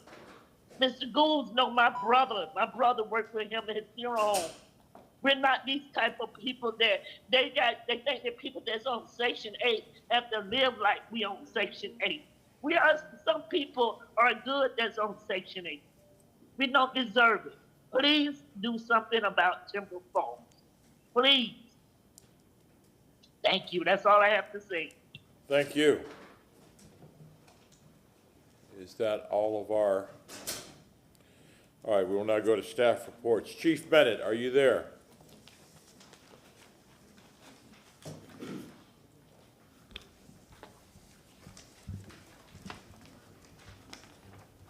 Chief Bennett? I am. Thank you very much. I know that you had discussed not giving a report at this time. However, Councilman Goode has a question for you. Morning, Chief. I'm concerned. I understand that there was some type of ratification. I got calls about Juneteenth not being a part of the ratification as a closed holiday for the city. You know, I just watched Mary McLeod Bethune get the most honorable award you can get for an African American being inside that building. I went to Bethune-Cookman College. I understand the plight of our people. I say my people. You know, 2020, 568, we talked about what the city had done in the past. And I look at Juneteenth as being a monumental thing for this city. If the county can do it, the federal government did it, I don't know why we're not doing it. That's an executive order. That doesn't have to even be a union contract deal. And I'm, you know, I see you have Ms. Wynn behind you back there. I don't know why, but it ain't about Ms. Wynn. It's about my constituents, that 53% that I represent. And I'm very disturbed that that is not a city holiday. I want to know why. What is the premise behind not doing that? You know, thank you for your question, Councilman Goode. John Bennett, Chief of Staff. Good morning, Council. I do have Administrator Wynn with me. As you know, several years ago, Councilman Goode, you'd asked for the city to look at having a position as a Chief Diversity Officer, which Ms. Wynn holds that position. So I did ask her to join me because as we reply to your question, there are multiple facets. You are correct. There are 11 city holidays that are currently recognized by the city where the city is closed officially. And as we went into negotiations, the goal was to listen to our personnel, all 4,800 of them, 3,800 union members within 4 collective bargaining agreements, and listen to their understanding of not only Juneteenth as a holiday, but as all of the diversity as it relates to their time off. And so that feedback happened over 16 meetings, which concluded on June 30th. And the membership took what was called a Diversity, Equity, and Inclusion Day, which would allow them to use a day of their choice. Many of them would choose Juneteenth in conjunction with their other floating holiday to celebrate the holidays of their choosing. And so that was the recommendation feedback that we got from our personnel, which we listen to before we make any other decisions. Anything beyond those decisions is a discussion that we had with staff as it relates to running the business as a city. And I'm asking Osea Wynn here as our neighborhood community affairs administrator, who for the first time in the city's history went to Emancipation Day up in Tallahassee to recognize Juneteenth from the state's perspective as well as Juneteenth. And this administration has supported the first 3 celebrations of Juneteenth in the city. So I'll let her expound on that information. Good morning, Council. Osea Wynn, Administrator of Neighborhood and Community Affairs. And Councilman Goode, as Chief Bennett has mentioned, Yes, I did go to Tallahassee, and I did represent the city and the city of Tampa in the state's Emancipation Day, which is May 20th. And to recognize that and to see what not only the Tallahassee has done for Emancipation Day, as well as the Leon County, looking at the diversity, equity, and inclusion, and making sure that all of our employees are inclusive, we recognize the fact that by having this DEI Day would be fair to all of the employees. What's not fair is what we have been experiencing during our MLK Day. We have the MLK Day off, but a number of the employees who would like to participate in the day, they end up working at the end of the parades and at the events because of the activities that we have. So in hearing from the employees, their concerns and their complaints from that standpoint, we felt that this would be in the best interest of all. We do recognize Juneteenth. We have celebrations. We had the raising of the flags. The flag on City Hall. We had vendor activities within the courtyard. So we do have that recognition. But again, we are looking at a diversity inclusive day where all people can celebrate the day of their choice. Well, let me say this, and thank you for going to Tallahassee. I don't think that has anything to do with what I'm asking about Juneteenth in this city to being off. You know, I don't know any other race who has been oppressed more than our people. And it is a distinct honor to have that. The county did it. The federal government decided it needed to be done. I don't understand that. And I like to hear from other councilmen how they feel about that. To me, on the record, if that's the case, I have a real problem with this not being a closed holiday, but that's just me and the way I feel. As an African American, as a black man, this is something that's real sacred to me, knowing that we were freed, we have freedoms, and I have a problem with that. So I'd like to know if any other councilmen have anything to say about this, because this bothers me. If I could make a statement before council chimes in. Yeah. Before council chimes in. Councilman Goods, I would like for you to make a motion that we have a workshop on this. I don't need a workshop on that. I'm going to be honest, Mr. Chairman. There's going to be a workshop on this. We know what needs to be done. Either we're going to do it or we don't. That's a waste of time to have a workshop. I'm just going to be candid with you, sir. So no, I'm not going to make a motion about a workshop. I'm going to ask that Thank you very much, Mr. Goods. Councilman Carlson. Councilmember Goods, I agree with you. I think we should have that day off, and I would support whatever you need to do that. I hope, by the way, that we also tell the Florida history, because Florida emancipation happened before Texas. Exactly. Juneteenth. Exactly. But I agree with you. Thank you. Councilman Vieira. Of course I would agree with you, sir, and I'd support any motion that you'd make and strongly support having that day off, and of course I'd agree with you. Thank you. Councilman Maniscalco. I would absolutely support you, and let me tell you why. We celebrate and honor a giant amongst men who is Dr. Martin Luther King, acknowledged as a federal holiday, and we know everything that goes with that, day off, parade, things are closed and shut down. But the significance of Juneteenth, the liberation or the emancipation of enslaved people, oppressed for hundreds of years, I mean, at the very least, it deserves the holiday. I mean, I think it's a no-brainer. So I'd support you if you make a motion in whatever sense. Councilwoman Hurtak. I 100% agree. I mean, there's, MLK Day has absolutely no, it's not the same holiday. It completely looks at a different point, and we should be celebrating, not only celebrating the emancipation, but expounding on what the city is already doing, sharing, doing more educational opportunities and everything around it. So I 100% support you in that. Councilman Miranda. I understand what's going on. I believe that the council is right, and we just got to march forward. Thank you. Mr. Chairman, I'll make a motion now, sir. No, can't now. Oh, no, yeah, okay. I'll wait till the end. Chairman, can I? Please, go right ahead. Chief. Thank you. I appreciate council's feedback. We did bring back the recommendation to the personnel, and I will tell you that, prior to the ratifications of 2 of the collective bargaining agreements, which both were over 98% in agreement with the diversity, equity, and inclusion holiday to celebrate the holiday of their choosing, the amount of that turned into the budget is $4 million. To close the city cost $1.2 million per holiday. So I just want to make sure that when you see the budget, based on the motion, that those recommendations are in there.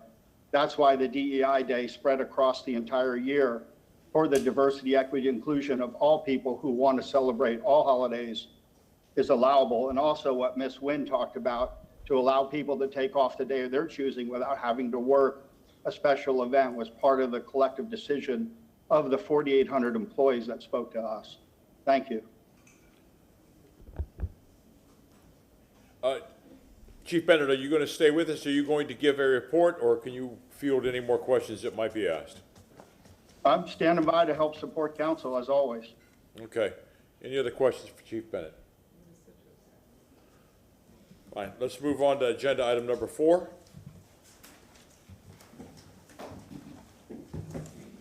Ms. Feely. Good morning, Council. Abby Feely, Deputy Administrator, Development and Growth Management. This morning, item number 4 is a purchase for 2.2 acres over in East Tampa. I do have a map just to show you this morning.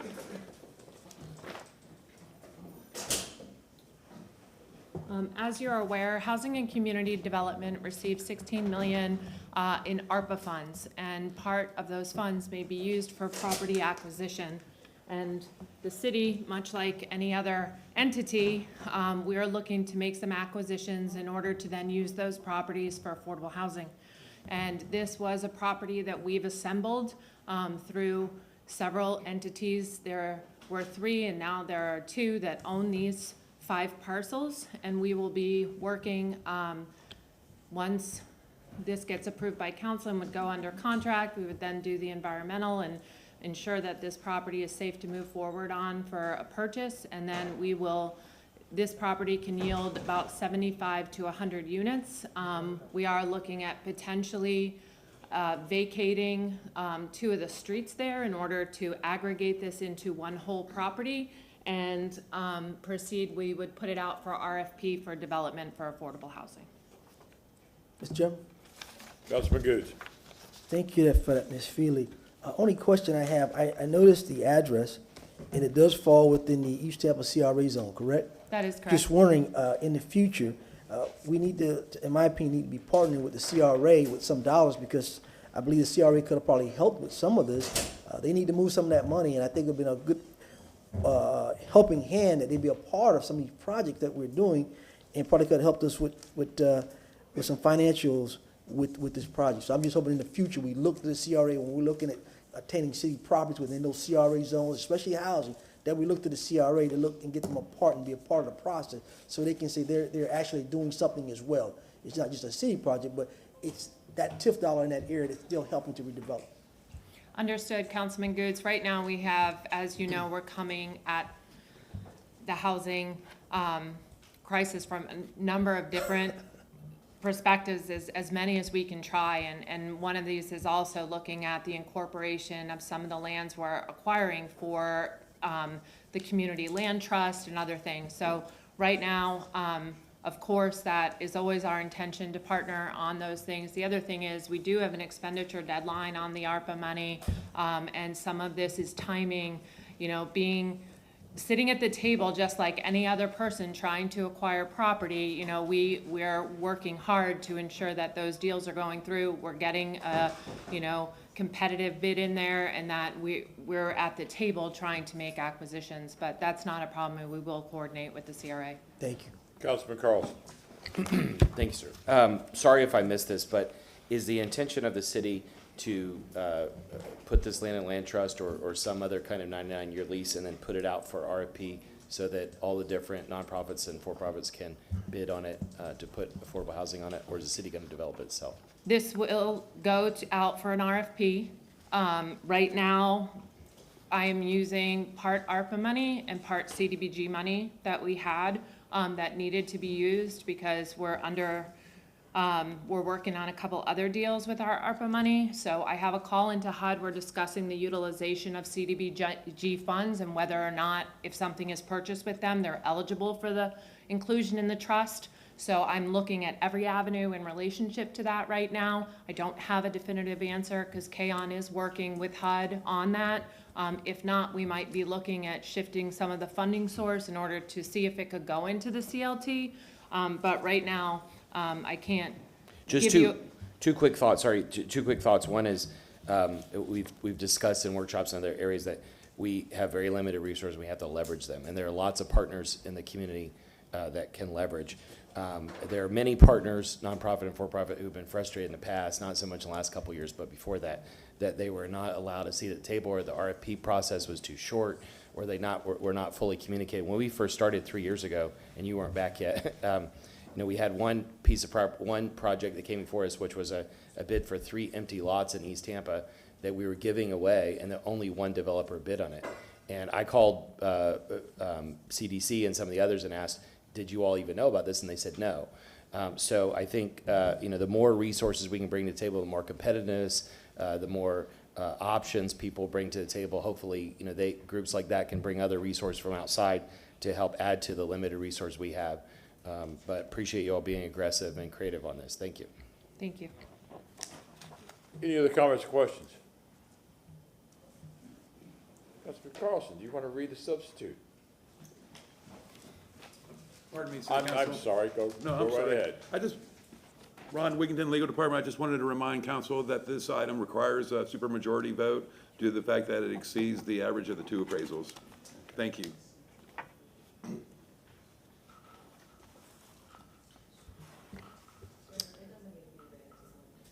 Okay, just move the resolution. I move the resolution. Second. We have a motion made by Councilman Carlson, seconded by, then that was the substitute resolution, correct? Yes.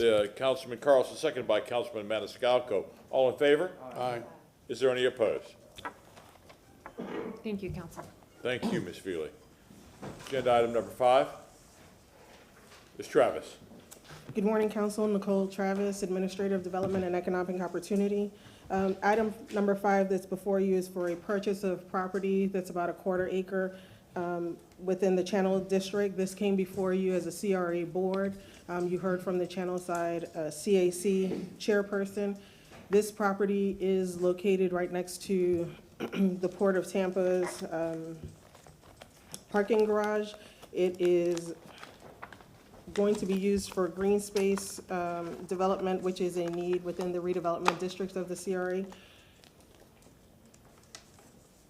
One of the questions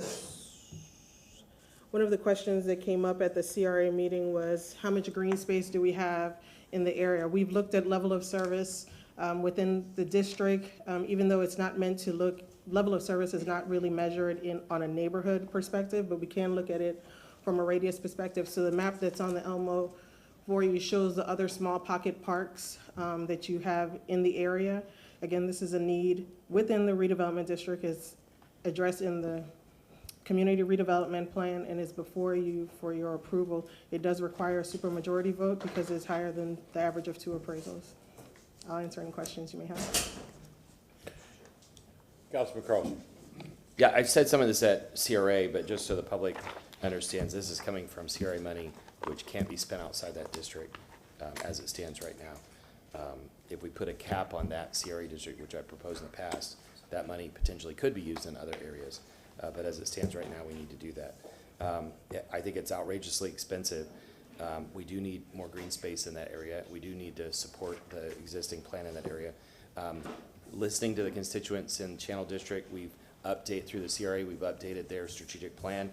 And I'm told, not by a vote by anybody, but from some ad hoc constituents there, that if we support some of these initiatives and support their plans, that they will come back and support us to put a cap on that CRE district earlier than its expiration date.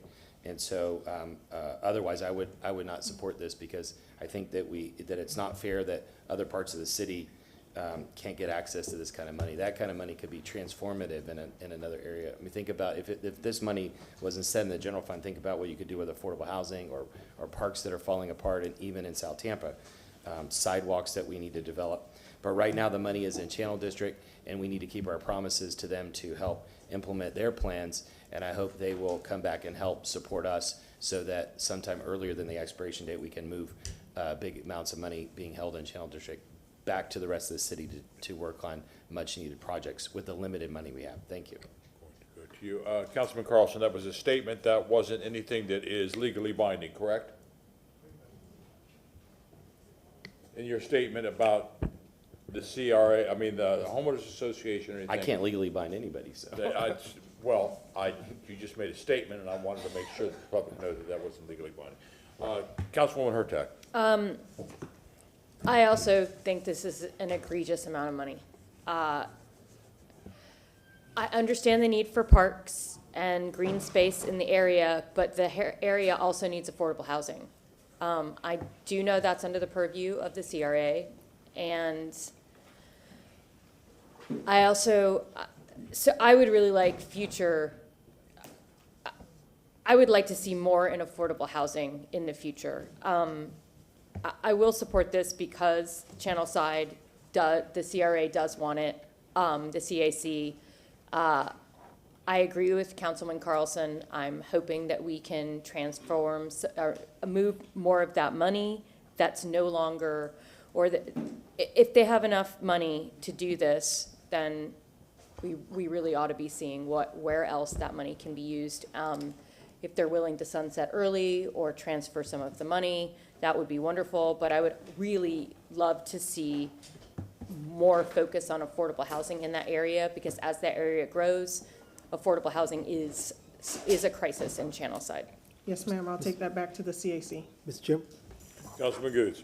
That is my district, and it is a lot of money, but I know that they're asking. But I do know that this council did pass, the CRA, a reference to Mr. Carlson's motion, CRA, to make sure more money is spent on affordable housing. So I think in the future, and the money they have left, it needs to be concentrated now on affordable housing, not down the road they're looking at, now. So the city council and the CRA saying, we want to see that money now in Channel Side utilized to help with affordable housing. I think that is the need right now. We want a balanced city. Channel Side is a beautiful place, but everyone needs to live everywhere. So I'm hoping now that we can be able to move and kick that can down the road now to start putting more money in affordable housing. Okay? May I just inquire, council, with staff, was this any of these land sales or contracts put together when they were compiled? Were they presented to council in advance of today? They looked at it as a body, as the CRA board. Okay. This was approved as a CRA board, and it was approved unanimously. Okay. Because I just want to make council clear that this resolution, once it's passed, it's signed by the mayor, it is binding. So in terms of whether you want to have something like this workshopped in advance or have notice in advance, for instance, for number 4 perhaps, just so you'd have that option, so you know how that money is being spent. Councilman Carlson. Yeah, we've talked about this at the CRA, but just so you know, and anybody who is just watching, if you look at the Google Maps or something of the Channel District, there's really no land there. The only land left is the port land, which is the working maritime land, and we need to protect that. This is a small postage stamp size piece of property that's not already owned by a developer. The rest of the properties that are there are owned by developers, and for us to buy them, there's one piece that we're still trying to buy through the CRA, but for us to buy them, we're taking away from development, a very, very valuable development that would be there. There's just no property where we can build parks, and so as I understand it, this was a staging area or something the port was using. It's not working maritime land, otherwise I would be against it. And it's very expensive because the port has to be able to sell it at a market rate, but we're supporting parks, and we're supporting the plan of that area. After this, there's maybe one other parcel, and then there's going to be no other land, unless somebody's really generous with us. Thank you. Any other comments or questions? I have to ask this question. Everybody concerned, homeowners association, CRA, Port, everybody concerned is in agreement with this. Yes, this was fully supported by the CAC. When we presented it to the CRA board, you heard from the CAC chairperson, and it was passed unanimously at the CAC and at the CRA board. And since your approval at the CRA board meeting, we have not had any feedback. I haven't heard anything about the purchase of this property. Your points regarding affordable housing within the Channel District, it is in the community redevelopment plan of the Channel District. I will take that challenge back to the CAC. You'll be approving a budget coming up for the upcoming fiscal year, and so while we may not have programs in place now, we could take the next year to begin to research how we can try to work with private developers on affordable housing, and in future budgets see money allocated for that. You're the approvers of that budget, and so if that's where you want to see the money spent, it's up to you. Fantastic. Before I ask for a motion on the resolution, that before this area CAC is sunsetted, I'm hoping that there will be some money raised for some sort of land purchase or land lease for a fire department, Yes, for a fire station, excuse me. Having said that, is there a motion on this resolution? moved. We have a motion made by Councilman Gooch, seconded by Councilman Maniscalco. All in favor? Aye. Is there any opposed? Thank you. Thank you. Chairman, just for the record, because it's got to be, we can call a file number or something, I would appreciate it, that we have a clear record of what we passed. Thank you very much. That was file number BZP 22-75277. It was voted unanimously. Agenda item number 6, PW 22-75551. Good morning to the council. Brad Baird, Deputy Administrator of Infrastructure. Before I get into items 6, 7, and 8, I have some very sad news to share that Mr. David L. Tippin passed away yesterday morning. As you know, he was a giant in the water industry. He was our director of water department for 24 years.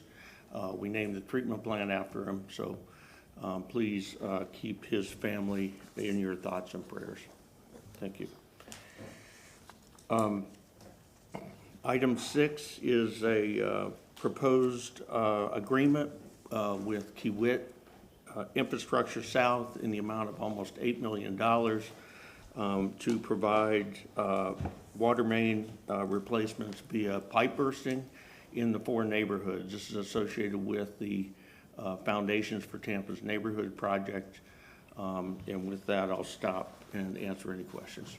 Any questions or comments? Councilman Carlson. Yeah, I always bring up branding, and I think this branding is really confusing to the public, the neighborhoods and others. They think it's something that's directly helping neighborhoods, and indirectly this is, but it's stormwater and water projects put under a new brand. And I wish for consistency, we could just say it's part of the stormwater project or the pipes project. And if something's for neighborhoods, then it should be something that neighborhoods are asking for, not a project like this. In fact, these cause a lot of complaints in the short term with neighborhoods. But can I just ask you a question, Mr. Baird, for this and these other big items that are before we get to the consent agenda? None of them say pure or toilet to tap in them, and our council rule is that you all have to disclose that in the summary. And can I assume correctly that none of these items coming before us today outside the consent agenda, none of them are for the pure project, correct? That is correct, Councilman. Okay, and none of them are also for that office building that the water department is proposing? That is correct. Okay, thank you. Any other comments? Councilman Gooch. Yes, sir, Mr. Beard, you know what I'm looking for, EBO numbers, and talk about that. Yes. So for this item, the EBO goal was set by the EBO division at 9% combined, 3% BBE participation, and 6% SLBE participation. Why so low at 9% for a project of almost $8 million? This one in particular is a guaranteed maximum price just for pipe bursting, which is a specialized service for this. So this is water services for all 4 neighborhoods, and it's called an Early Works GMP, and there's limited opportunities. So that's why this percentage is low, but I will make it up with number 8 that's coming up. Like I said before, we talked about it, we're still not doing it yet. I said, when we have these low numbers, we need to indicate in the summary why those numbers are low. If we don't have people that can do the job, then it needs to be indicated, not just, that little verb you put in there. But I want to know, and I think the council wants to know, the public wants to know, why are the numbers low with an amount of $8 million? That needs to be specified. Yes. And I've Well, asked it time and time again for that to be put in there. Yes, sir. We did say in the, in the staff report that it is, they are specialized services. Maybe we can do a better job, explaining that. I don't have to make a motion, so I'm just hoping that Yes. you make yourself and Mr. Hart start indicating that in the report. Yes, sir. All right, thank you, sir. Any other comments, questions? Anybody like to make a resolution? And move the resolution. Resolution. File Thank you number very much. PW 2275-551. Motion made by Councilman Miranda, seconded by Councilman Goose. All in favor? Aye. Any opposed? Thank you. File number PW 2275-555, agenda item number 7. Item number 7 is to add an additional year to an existing contract for citywide meter, hydrant, and valve installation and replacement services with Dallas One Corporation in the amount of $5.6 million. EBO participation is so far in the contract this last year, they have achieved 12.3% WMBE participation, breaking down into 8.9% BBE and 3.4% Asian business enterprise. Okay. And for the renewal, however, we have set an overall utilization goal of 25%. Comments, questions? Councilwoman Hurtak. I just want to say congratulations for being able to reapprove this without any escalation. It's really rare that we are getting anything in front of us that isn't escalating. So whatever work you're doing with the company in order to keep costs low, we appreciate. Thank you. Second. Motion made by Councilman Miranda, Councilman Maniscalco, seconded by Councilman Miranda. All in favor? Aye. Is there any opposed? Thank you. File number PW 2275-597, agenda item number 8. Item number 8 is a $6.8 million agreement for design services with Kokalakis Contracting in connection with relocating solid waste facilities from Spruce Street to 34th Street. And in this one, I do believe I've told several of you that we have, I think, set a record for design services in achieving 65% EBO participation. And because it is so high, I'm going to read off the breakdown of Hispanic business enterprise of 39.5%, Black business enterprise of 21.7%, women business enterprise at 1.1, and small local business enterprise at 2.7, totaling 65%. Yeah. That's what we're talking about. That's what we're talking about. Everybody getting a piece of the pie. That's what we're talking about. Yeah, thank you. Second. Councilman Carl. A member of the public said that there was no bid sheet connected to this. A member of the public in public comment this morning said there was no bid sheet connected to this, no explanation of the bidding process. Can you just tell us about that? And congrats on the MBE. Yes, thank you. It was a competitive selection via the CCNA process. It's a design-build project. Thank you. Motion made by Councilman Maniscalco, seconded by Councilman Miranda. 2275-597. All in favor? Aye. Is there any opposed? Thank you. Thank you very much. Thank you. Agenda item number 9, T 22-75752.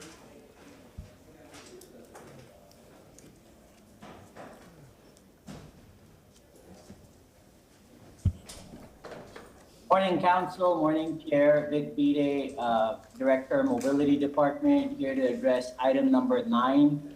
Item number 9 is an agreement between the City of Tampa and the Federal Highway Administration. It's a grant agreement that outlines $24 million in grant funding to rebuild, or to build rather, the western portion of the Riverwalk. This connection goes from the Platte Bridge all the way up north, close to Columbus Drive.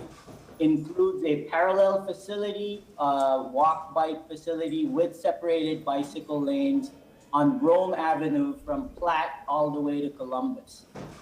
The purpose of this project is to improve bicycle pedestrian connections across both north and south sides of the interstate and get them better connected with the overall downtown and urban core where we've seen significant growth. This project will benefit West Tampa significantly. It'll benefit North Hyde Park. It will benefit portions of South Tampa east of Hyde Park as well. Not to mention the Riverwalk facility along the river from UT and south of there and all the way up to the Columbus area. This project significantly expands active transportation across the city by potentially creating a contiguous path from Gandy and Bayshore, along Bayshore, connecting to the Riverwalk, and then going all the way to Ybor City. So this significantly improves our ability to provide alternate modes of transportation while increasing economic development within the urban core, like we saw with the eastern part of the Riverwalk. There is a local match requirement for the $24 million grant, and that's $6 million that will come from local option gas tax in contribution to the completion of the entire project. And we do anticipate completing construction by December of 26. Your approval of the agreement today will set us on a path to then advertise this project and start construction sometime next year. I'm happy to take any questions. Councilwoman Hurtak. I don't have any questions. I just wanted to say congratulations because a $24 million grant for biking and pedestrians is phenomenal. And it's nice to hear where that $6 million is coming from gas taxes, which is even better. So thank you so much. I'm very excited. I can't wait to ride this. Councilman Moran. Everybody's got to say, I ride horses. Can I go? Yeah. All right, thank you. I just want to make sure. That's what I said. You guys are funny. And Councilman Carlson. Yeah, just the same thing Councilmember Hurtak said. Congrats on the matching money and getting federal money. The idea of this, I think, is a good idea, and it's a great amenity for our city. You mentioned economic development, and that hit me just slightly. If you look at the real estate developments happened along the Riverwalk, all that was in plan, except for one little piece that the city gave away. Essentially, the rest of it was in plans, in works for a long time anyway. But I wouldn't credit that real estate development with the Riverwalk. But the Riverwalk has been a great amenity for our citizens and for tourists, and this will be great. The question I had was the $6 million. You said where it's coming from, but what are we not paying that we would have paid had this matching grant not come along? So the $6 million, or close to it anyways, was already allocated for a Complete Streets project on Rome Avenue. That's been part of our walk bike plan. We were able to leverage that to get a much larger sum through the Build grant and in partnership with our Parks Department. Okay, thank you. So moved. Second. File number T-22-75-752. Vic, you have done a wonderful job on this. Your staff has done a wonderful job, but there is plenty of people out there right now that are jumping up and down. Danny Jorgensen, for one, Christina DeClue, Janet Scherberger. There are just Karen Kress. There are people that are jumping up and down right now, and Miss Paula Flores. So thank you for making those ladies happy. We have a motion made by Councilman Maniscalco, seconded by Councilman Miranda. All in favor? Aye. Is there any opposed? Mr. Bede, thank you. Thank you. Where are we at? Now we're at agenda item number 10, file number E2022-8, chapter 12. If I may, Mr. Chair, on something real fast. Yes, sir. Yes, sir. Thank you very much. We were talking about this yesterday with regards to the Tenants' Bill of Rights and the overview. If I recall, this was a motion I made after I brought up the Tenants' Bill of Rights when it originally had failed on concerns that there may be some challenges on it. Just for the sake of time, I don't think that there's been any challenges with it at all, in my opinion. Again, just for the sake of time with council. Rebecca Johns, City Attorney's Office. I have confirmed with Code Enforcement and the Office of Human Rights that there have been no complaints of violations of any of the 4 aspects of this ordinance.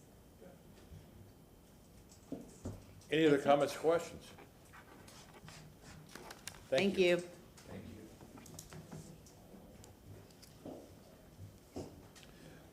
Okay.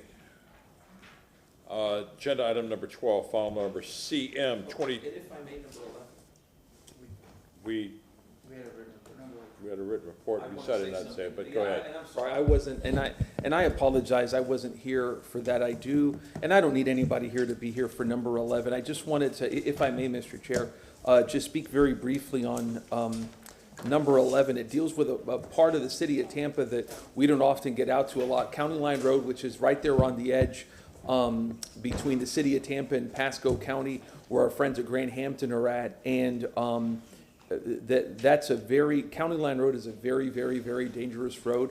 And Vic had identified a number of improvements that can be made that total a great deal of money that we may need to seek some assistance from our friends at Pasco County on. But just a lot of different challenges. So I wanted to, because I saw they had 90 days, if I may, to have this returned to us in 90 days, in October of 2022, for an update on this, if I may. Motion made by Councilman Vieira, seconded by Councilman Maniscalco. All in favor? Aye. And it'll be the second week, is that? There you go, that's good. Any opposed? Thank you. Thank you, Mr. Chair, I appreciate it. Yes, you are welcome. Where are we at now? Agenda item number 12, CM 22-74-202. Mr. Benson. Thank you very much. I have a presentation for this item. Okay. So the motion was to appear and discuss what the city code states in regards to building quadplexes and quads in the city of Tampa. So a quadplex is one specific housing type in a range of different housing types, from single family all the way to multifamily. Here are just some examples of quadruplexes in the city of Tampa that we have today. There's an image of a quadruplex in Hyde Park, Palmacia in the center, and then Tampa Heights, the Lamar building, which has been since torn down, there on the right-hand side. There are 2 ways that quadruplexes are reflected in the code. The first is under the use criteria, and then as a function of density. So as far as uses go, quadruplexes fall under the multifamily dwelling designation because they're a structure that contains 3 or more units that is either stacked vertically or attached by side or rear walls, or both. So the images on the top side, the left one is a quadruplex, the rest are other multifamily structures, and the images on the bottom are other single-family structures. So looking at where those uses are allowed, based upon the different zoning districts that we have, they are permitted by right in about 3% of the city, and then they're permitted as a special use, so requiring a special use permit in about 16% of the city.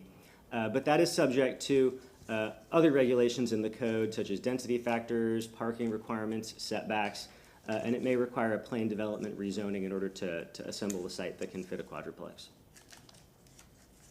Looking at density, quadruplexes are actually very dense. It's a bit deceiving. They can be up to 30 units per acre, even though they're smaller in size. So Under that category, looking at the different land uses that we have and where that amount of density is allowed, it's really two areas. One is in our residential neighborhoods. As far as the residential land use categories go, they're allowed, that density is allowed in about 4% of those categories. And then they're, of course, allowed along our mixed use and transit corridors, which are the categories in purple. Those are the really dense, intense categories along the corridors and in the activity centers where multifamily development is encouraged. And with that, I'm happy to answer any questions that you might have. Thank you. Councilman Maniscalco. Thank you very much, Mr. Benson. I appreciate your presentation and all your hard work. So I made this motion to bring this back because we know we have an affordable housing crisis, catastrophe. The word catastrophe was used, and I think that's where we're at now. And the issue is, why are prices so high? Why do we have this? It's an issue of supply. It's an issue of the cost of land. We see what an empty lot in West Tampa or East Tampa. There's nothing cheap anymore because the situation is how it is. However, what I see or assume the American dream is home ownership. And we have a lot of people that are stuck in the perpetuity of renting forever. And we see how you're at the mercy of a landlord and rents go up, cost of living goes up, everything goes up except wages. And we have a problem where people can't afford to live in their own community. Tampa people can't afford to live in Tampa, is what it's become.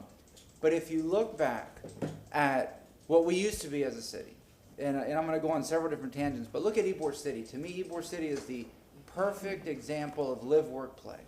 You worked, you had a home, you had a place to live, you had public transportation, you had mutual aid societies.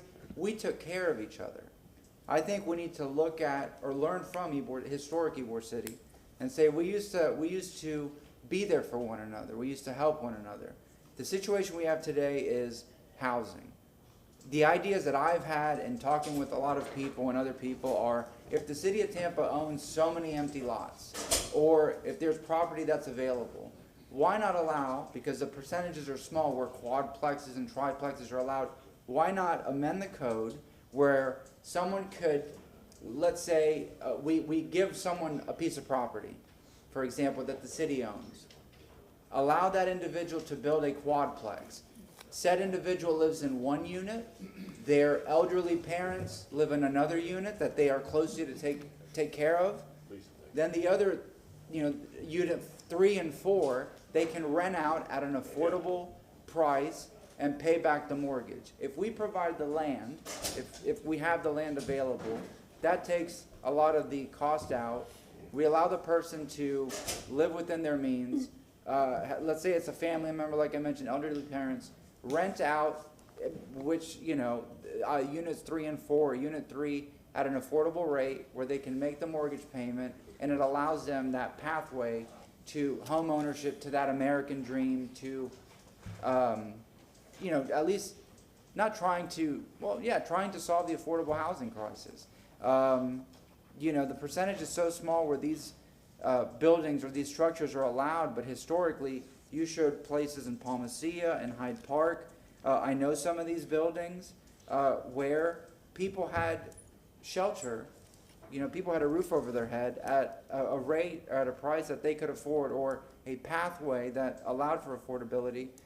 Things changed. I know whatever it was, whether it's urban renewal, whether it's the interstate, whether it's so many things. The city changed and the city grew, suburban sprawl, all this stuff. We have so many people moving here, and we have so many people that are barely able to afford to live.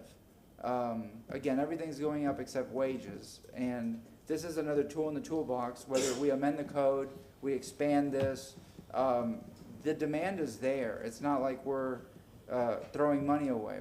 People need to be in either on a pathway to ownership, or we allow for these multi-family dwelling units, ADUs, everything else that allow folks an affordable manner of living. Thank you. Councilman Miranda. I'm sorry, I'll yield to Mr. Carlson, and I'll speak after him. Go on. Actually, Yeah, I had it first, but I yield. okay. Then Councilman Carlson, Councilwoman Hurtak was next. I want to say that, actually, can you go back a couple of slides in your presentation?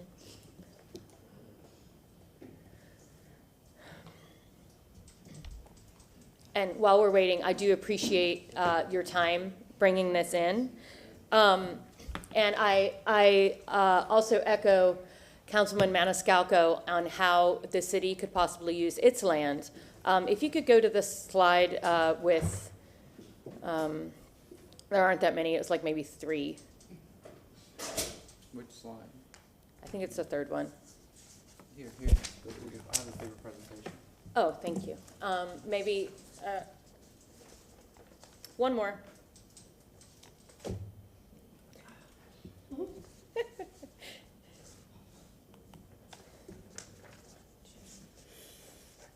Slide 6.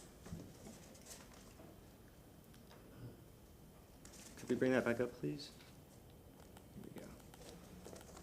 There you go. So I'm a fan, and the slide before showed those beautiful historic quads. So if you look at the quad that's highlighted in green, it's by far the prettiest on the page. I mean, just aesthetically, there are houses right next to them. They blend in really nicely. And I encourage you to look at the slides below, which may have the same idea. But what do you notice? You notice concrete. You don't notice the grass in front, you notice concrete. So when we're looking at this, what I want to see is no concrete in the front. I want parking to be in the back because look, they fit better.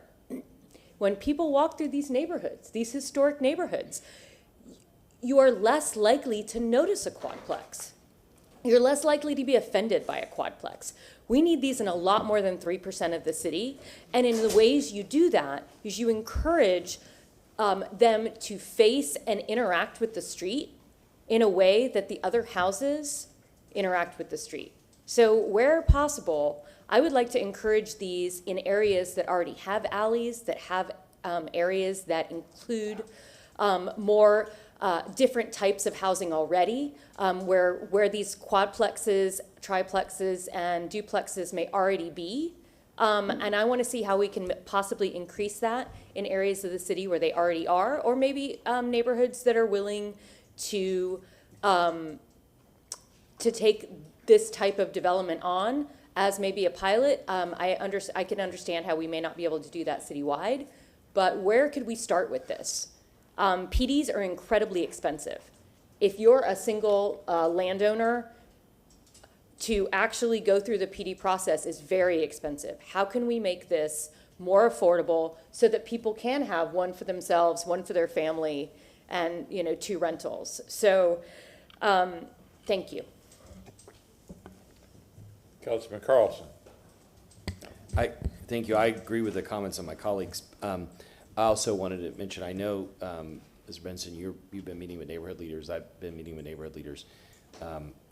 The perspectives on this are different neighborhood by neighborhood, and in particular in South Tampa, there is some opposition to it. But it seems like in most neighborhoods, even in South Tampa, the consensus is that there are areas where it might be appropriate, and not just quadplexes, but duplexes and other kinds of multifamily. I mean, when you've got multi-million-dollar single-family homes next to each other, people don't necessarily want multifamily coming next to them, just because of their perception about how the neighborhood should work. But from planning that corridors and transitions are the main areas where people tend to be okay with them. So if you look along McDill, for example, south of Gandy, there's a lot of smaller multifamily projects along McDill, and there's some commercial there.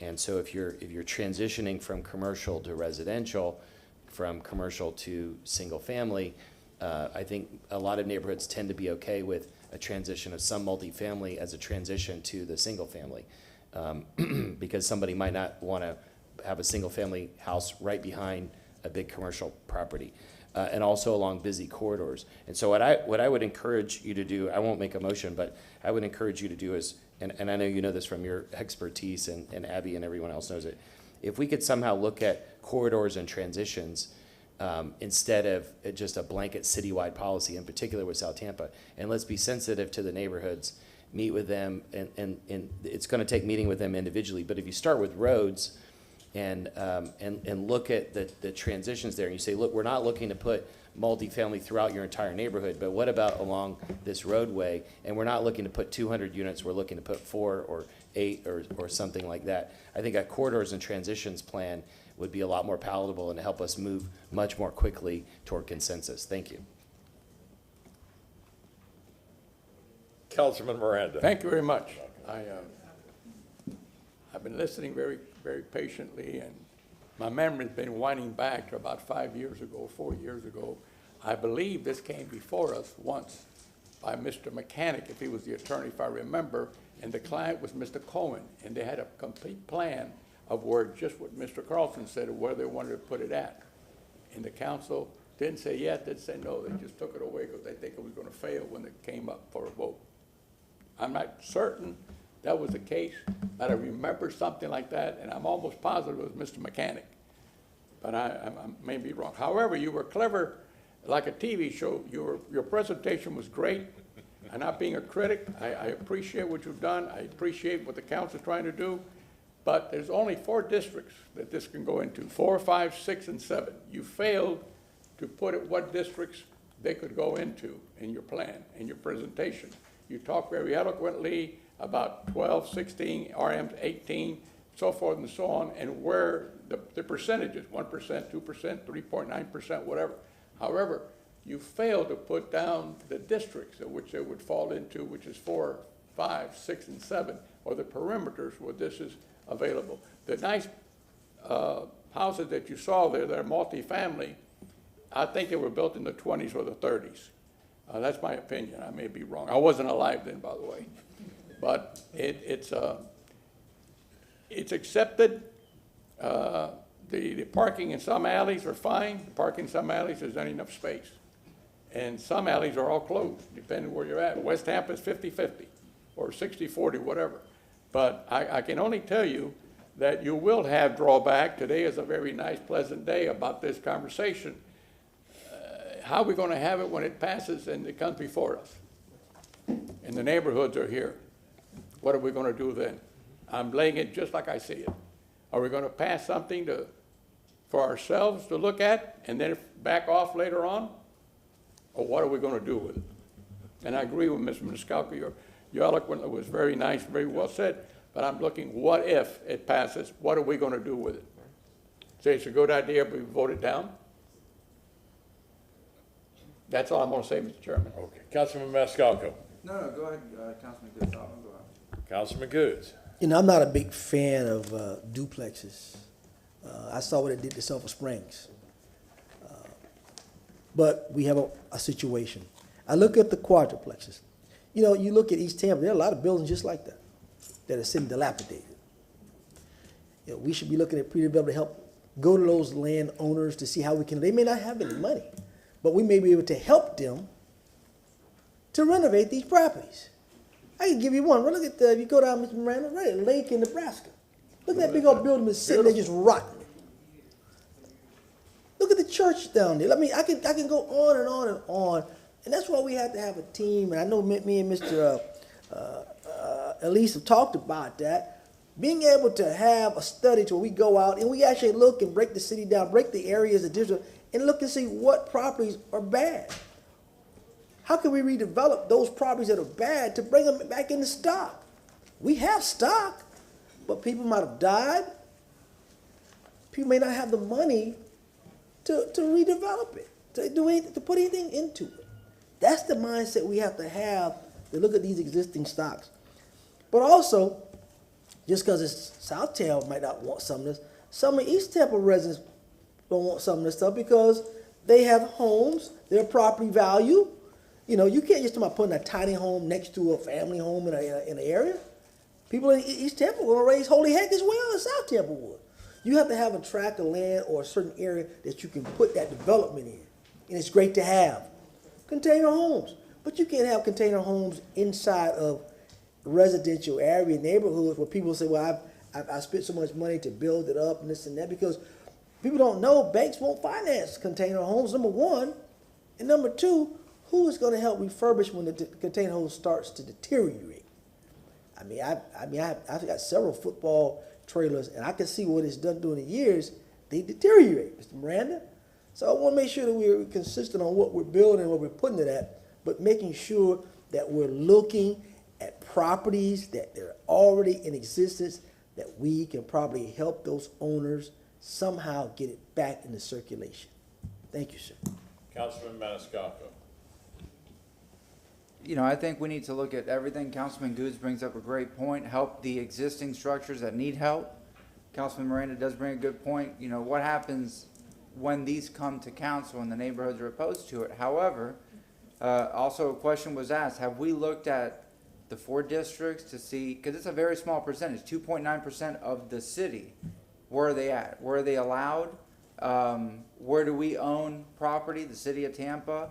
My question is, do I want a developer coming in and just building a fourplex, a quad, and then renting it out at market rate where it defeats the whole affordability? Will a bank give a construction loan if we were to donate or sell a piece of property to somebody at $1, for example, with the stipulation that, you know, they can't sell it for 10, 15, 20 years, whatever it is? Since they have now the land in their control, would a bank give them a construction loan to build that quadplex? Again, we're looking at affordability and opening up a pathway to people that typically would not be able to afford, you know, more expensive things. And that's it. I don't want it to fall into the hands. My plan is not that it doesn't fall into the hands of a developer that then sells it for or rents it for top dollar. I want it to stay affordable. I want it to, you know, whatever we have to do to keep it open for people that cannot afford these ridiculous rents and people that are looking for a pathway to ownership and earning rental income and then, you know, being able to lift themselves up. Councilwoman Hurtak. If you go back to your second slide, which I think so eloquently shows that this is what we're missing in this city. We have clearly the mid-rise. We have clearly the single-family detached. We are missing 1, 2, 3, 4, 5, 6, 7, 8 types of housing in this city. And it's only allowed in 2.9% of the land. And we just had people here talking about the price. We spent over an hour listening to constituents. We don't have the luxury of affording to be NIMBYs ourselves. We just can't do it. And I agree that there are some neighborhoods that are going to be worried about this. So yes, I think we reach out to those neighborhoods. We talk to them about the strategies that Councilman Carlson talked about using streets that lead into neighborhoods. But we need to use smaller streets that lead into neighborhoods. Those larger streets, we do need to save for 8-story, 10-story buildings, because that is how you build a city. And unfortunately, we are not building a city the way normal cities are built. We have so many people coming that we are behind. We are so far behind in providing this type of housing that we need to get resident buy-in however we do it. But we don't have the luxury of sitting back and saying, well, maybe we'll do it, or maybe this neighborhood wants it, or maybe that neighborhood wants it. We need to educate the neighbors on what this would actually look like, how it would work. And maybe it isn't for every neighborhood, but I guarantee you there are several neighborhoods in this city that would be willing to be the guinea pigs for this. Let's find those places, let's start, and then let's bring the other neighborhoods in and show them how well it works. Or learn from mistakes. We just don't have the affordability and a luxury of time. Any other comments or questions? I'm going to make very, very brief. Ms. Selman, if you could help me out on this. We've heard some very great things on this dais today. Our land is becoming less and less and less. And we need to take the opportunity, as I have heard Mr. Hagan say so many times, density, density, density. Because we have a yin and yang. Without density, we can't have transportation. Without transportation, mass public transportation, can't have density. We need more of this. To Councilwoman Hurtak's point. And after traveling with Miss Sandy Sanchez through the alleys, looking at parking, looking at different ways to take advantage of what little land we have.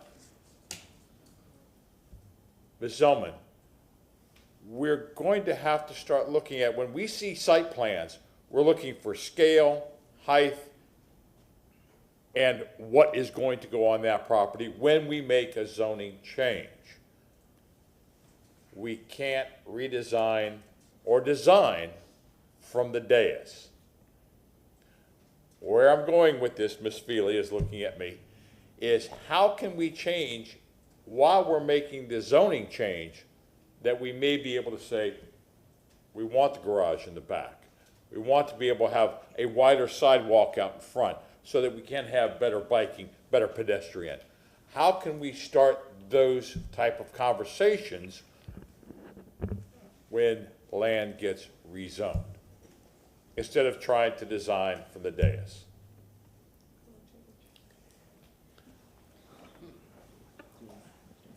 Good afternoon, good morning, Andrea Zellman, Legal Department.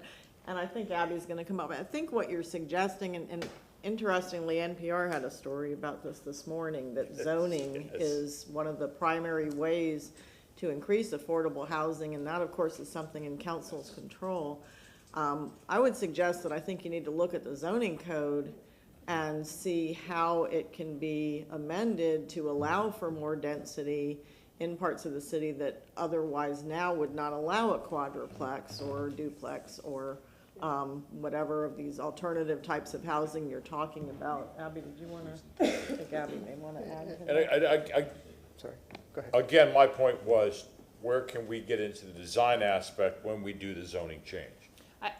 Abby Feely, I think part of the problem is right now, these wouldn't even come before you in that context for us to get into design, because they're only permitted in certain areas of the city, and you can never use a PD to circumvent that and just bring you in a quadplex somewhere where it wouldn't be permitted. It starts with the land use, as we all know, my favorite layer cake analysis. It all starts with that land use and then the zoning on top of the land use. But I would say that, you know, we're in the middle of updating our comprehensive plan right now, which if needs housing updated, the section related to housing updated, and we could incorporate those transects and corridors into that longer range plan, and then look at adjusting the land development regulation in order to reflect those changes to allow for this. I think you all raised a number of good points we struggle with every day amongst our dialogue, which is when you have neighbors making investments in homes that are multi-million-dollar homes and they're single-family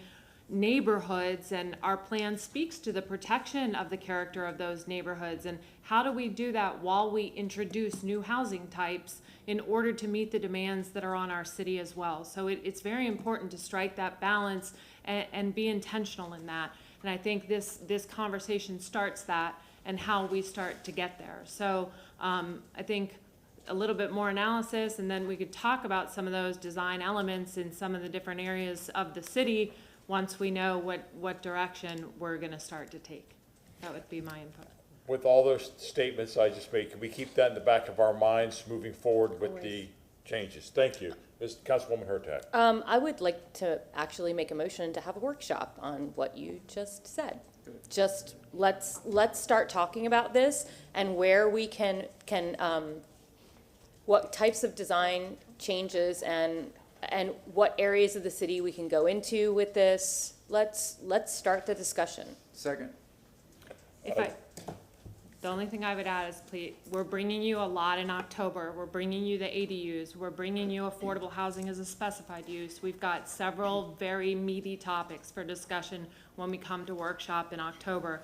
I know, and Stephen can confirm, the land use analysis is being done as the comp plan amendment. I think we'll be a little further along if we wait then to a following workshop for that. I want to be able to give the time and attention we need to the things that we're bringing forward to you so we can take action on them in October and not overload that with taking away from time that we're going to spend on that in the next 90 days to make sure that that's really ready to move forward for you. So I would just ask that if you could afford us just a little bit more time. I want to make sure that what we're bringing is reliable, good data, and we can make some good decisions with it. And I do appreciate that, because yes, I can see that that is, our workshop session. However, I would love to just, because workshops get taken up, eaten up so quickly, if we could schedule a workshop, say, February-ish, to come back as a second layer of that, just so we get it on the books, and it doesn't get taken up by something else. Thank you. Do we That'd be have a date? perfect, thank you.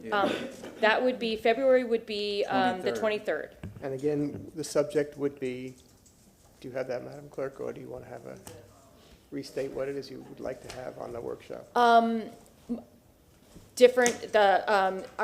Basically how we fit missing middle housing into comp plan, into our zoning, into our development pattern. How do you want to phrase that? Missing middle housing. That's fine.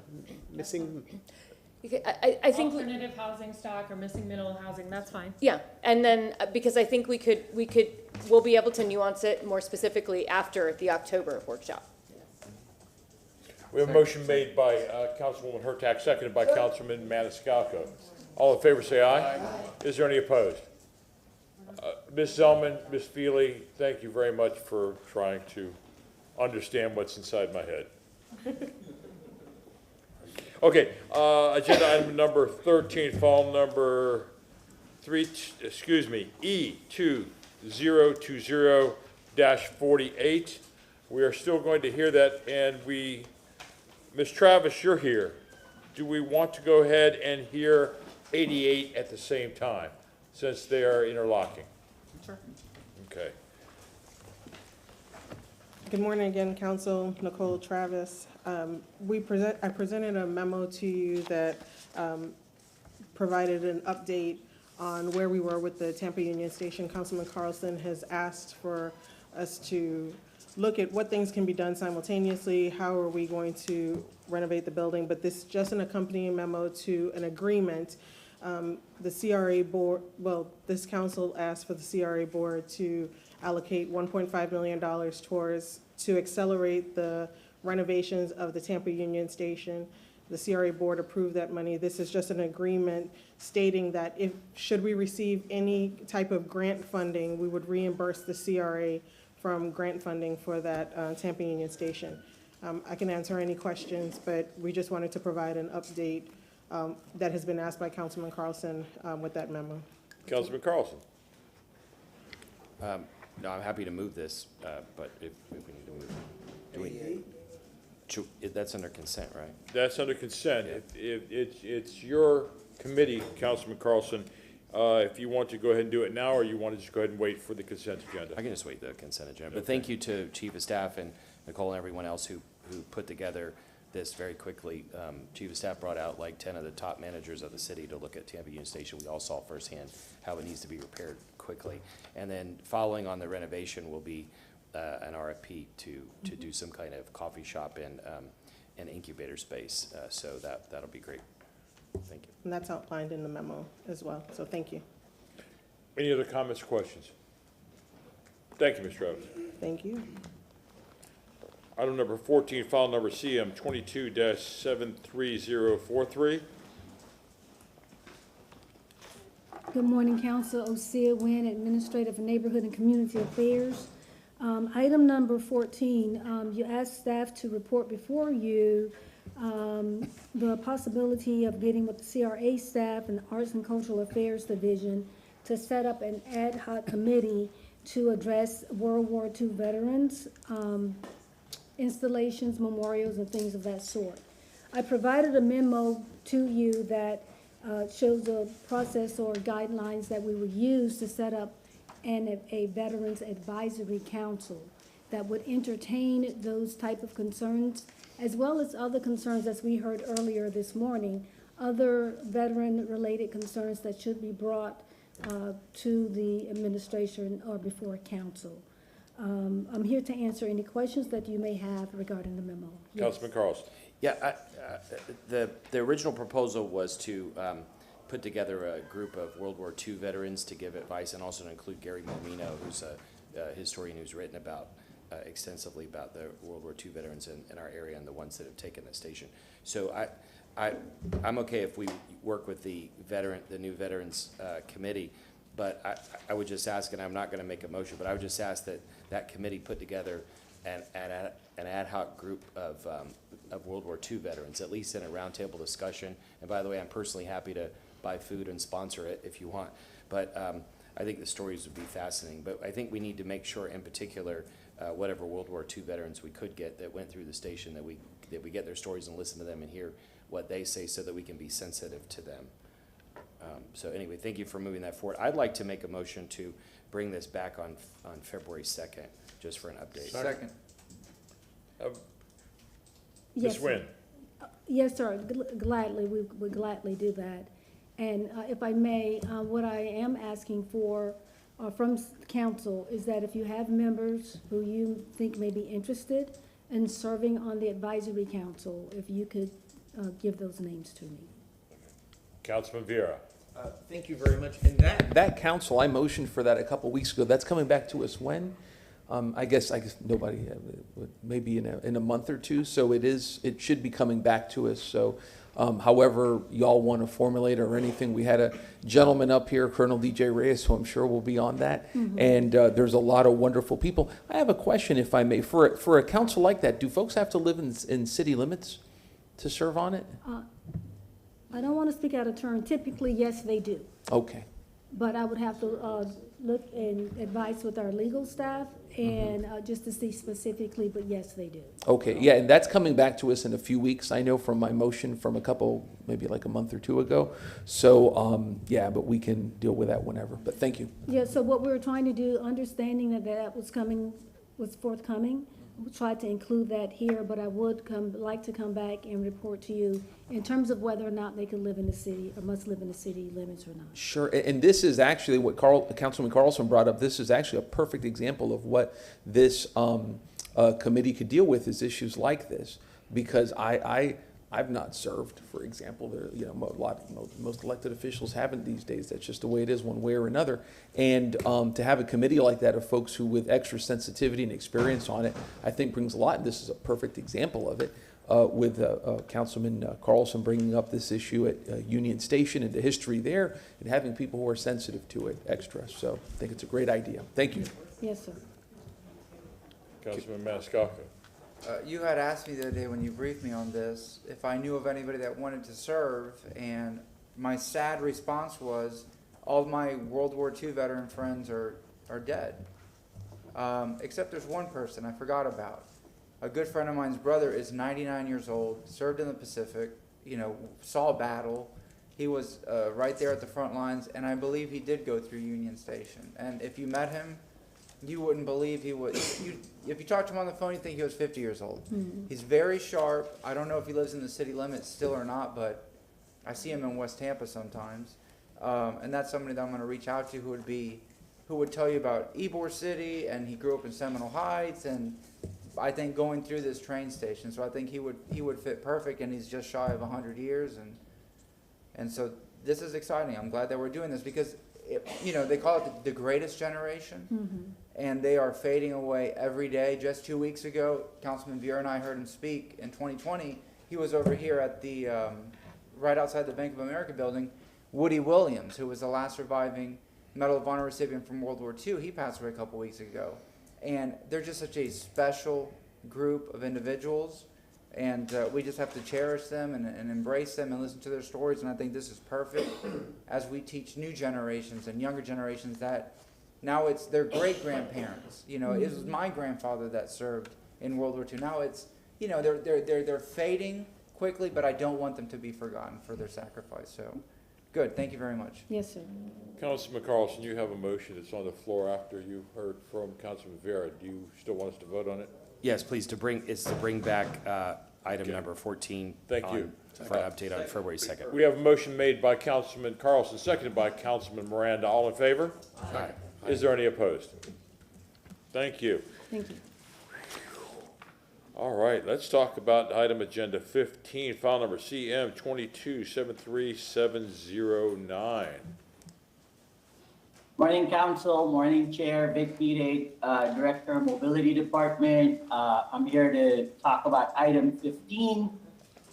This is related to a motion made by Councilman Maniscalco back in March, was continued by memo to May, was continued to this date.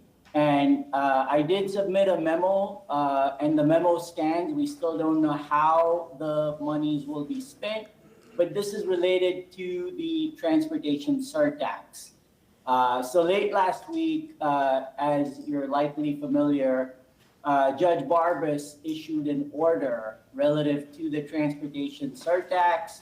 The order basically lays out a few things. Within 10 days of the order, the city and other local agencies are required to transfer monies that were collected, and $57.8 million were collected by the city, and we earned an interest of $1.16 million back to the county clerk. I can confirm that this transfer has happened. We have transferred that money to the county clerk. Within 20 days of receipt of those funds, the clerk is required to transfer, the county clerk is required to transfer that money to the Department of Revenue.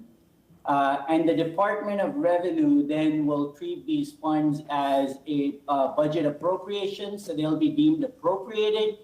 And by September 1st, the Department of Revenue is required by the order to submit a budget amendment to the Budget Committee. And as part of that budget amendment, the Department of Revenue will or is required to provide a plan for distribution of those funds.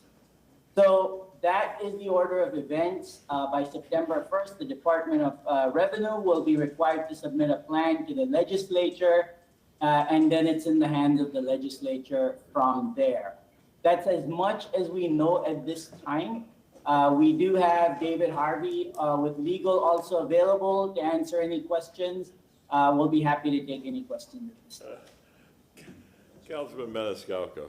Mr. Bide, thank you very much for that very detailed report. The right thing to do would be to let the state give us our, if we're not going to get this tax, if it's not going to pass, if we can't have this, whatever it is, at least the money that was allocated and raised with interest earned, it should go back to the cities because it's so specific on what we can use it for. We get calls about the poor quality of our roads, our lack of sidewalks, children that cannot safely walk to school, pedestrian deaths, bicycle debts, motorcycle debts, on and on. We can put this money to so much good. I look forward to contacting my representatives. Whoever I have to speak to, come on. We have such a backlog in this city. We've had such a delay on things that this would really push us forward and help us catch up in projects that are so necessary. And when we are out with our constituents, we are out in the neighborhoods, first thing, when are they going to pay? I answered an email yesterday. Have you seen the sorry condition of our roads? Yes. I drive through there almost daily. Just the basic necessities, and this money is sitting there. Where else would it go that, in my opinion, would be wasted, unless it's going to go to affordable housing, which I don't think so. If it's going to go to the state, let it at least come back to us. And I think we all should lobby our representatives hard so that, when session begins in Tallahassee, that the money gets appropriated back to the cities. It's the least they can do, especially with all the preemption. Cut us some slack, throw us a bone. So, we have work to do in lobbying our reps. Thank you. Councilman Carlson. This morning in an article, Commissioner Overman suggested that the county should send a wish list to the state. I know that you already have some lists of things that we've talked about in the past that you all have, that a priority list of how you could spend this money. But if do you know anything about the process as to whether they're going to start with some kind of list, or if they ask for a list, what list would they provide, and if there's enough time, would there be time for the city council and or the public to weigh in on that list before we provide it? So we do not have clarity on that at this time. But as the judge, as Judge Barbas's order reads, it is up to the Department of Revenue to provide a plan. How they will get to it is not clear at this point. And I agree with Councilmember Maniscalco, who eloquently stated the problem. Our constituents are complaining every day about lack of sidewalks, lack of crosswalks, lack of bike lanes, potholes, roads that are just falling apart, and we need to figure out how to fix those. But my main concern, and the reason why I wanted to make sure we had this discussion, is I don't want if the money comes back as a lump sum, I want to make sure it doesn't get put into something stupid like a $12 million boathouse in Julian Lane Park. I want to make sure that it's not a pet project, that it's something that is needed by the public, not something that somebody can put their name on, but something that solves the actual problems that the public is interested in us solving. Thank you. Anyone else? Councilman Vieira, you had my attention. I'm sorry. You're cool, man. Don't worry about it, Mr. Chair. I appreciate that. You know, the biggest thing that I hear and that I see out there from people that know this is a sense of anger and frustration because our roads are in a crisis. And they result in not just inconvenience to people, but it cuts people off from jobs from parts of the city of Tampa, from parts of our county, et cetera. And it also results in accidents, in injuries, sometimes death, et cetera, because of the conditions of our roads. And it's awful. People are really, really angry. They've spent, you know, their hard-earned money.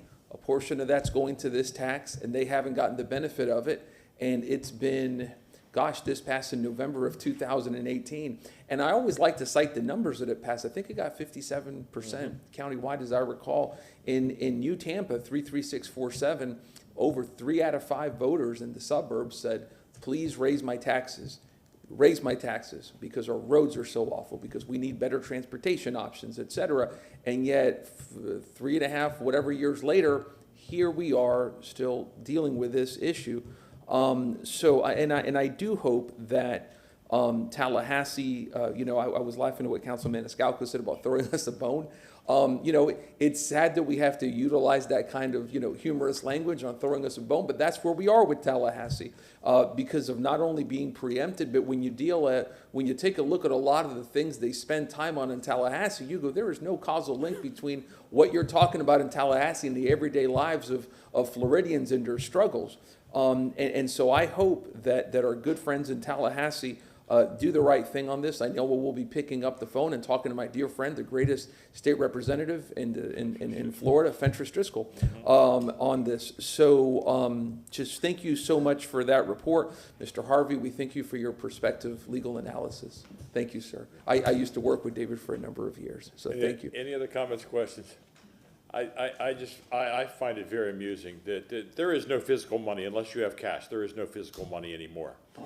But however, the City of Tampa has some funds that may be collected from this tax that we have to give them to Tallahassee just so we get them right back.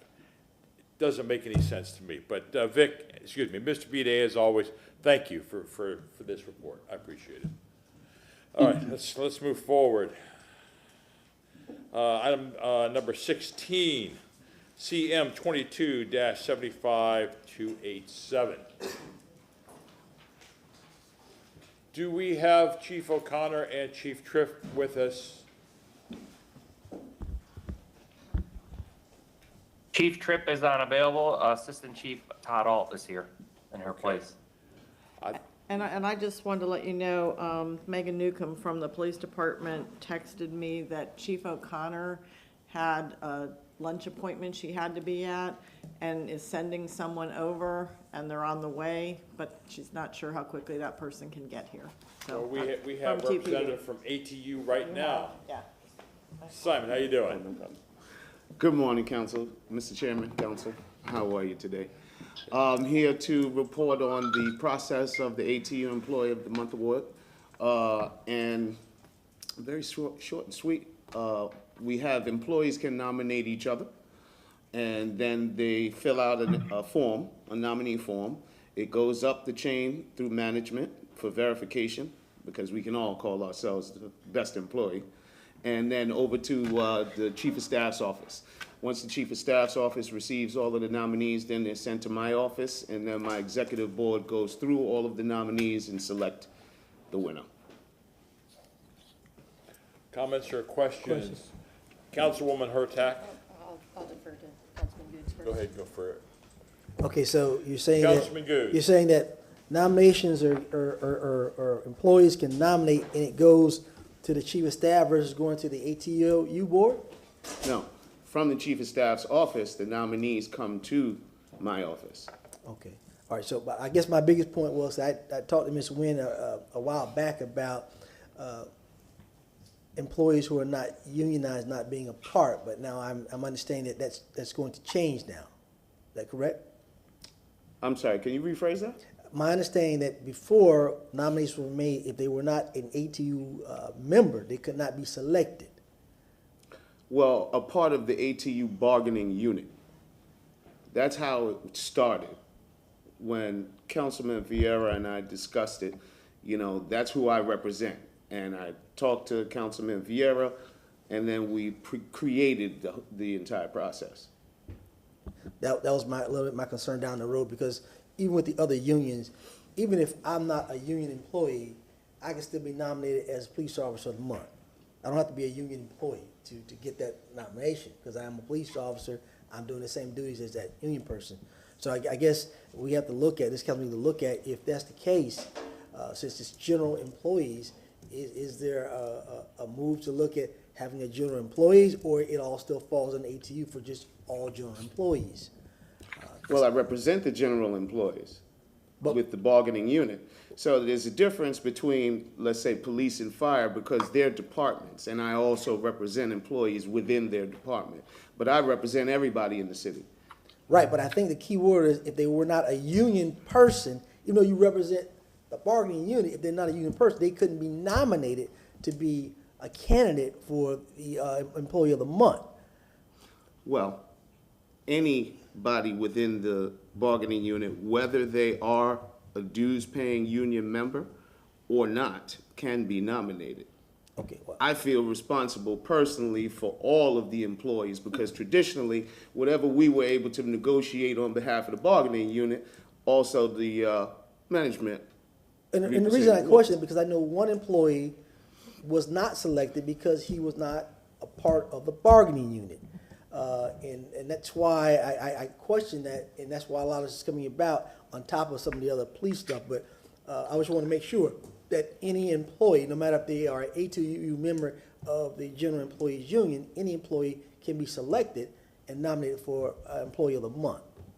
Well, yes, and correction in regards to what you just stated, because he was a part of the bargaining unit. He just wasn't selected through the process. Okay, all right. I just want to make sure. So we want to make it clear that any general employee, whether they are a union paying member or not, can be selected to the process. Absolutely. All right. You sure? Councilwoman Hurtak. Thank you for that report, but just as an aside, I spoke to you this morning, and we were talking about the fact that you, with your contract ratification vote, that you got almost, 920 members to vote, which is the highest almost double turnout from 3 years ago. Yes, so ma'am. Congratulations for that. And you. You now represent 60% of the city staff, which is absolutely wonderful, and I commend you on the work that you're doing. My only question, and I don't want to steal any other department's thunder, but the fire department's order for this requires a little more detail. In fact, that they actually look at, say, a person's record and that sort of thing. Are those types of things? Would you be amenable to maybe adding a few more specific criteria? The fact that you have to, make sure no one has any disciplinarian things in their file, maybe say from a year ago up to 3 years, something like that. Well, yes, and also is included that, you have to go above and beyond your normal scope of duties. Okay, thank you. Mr. Chairman, good, for Mr. Carlson. Councilman Carlson.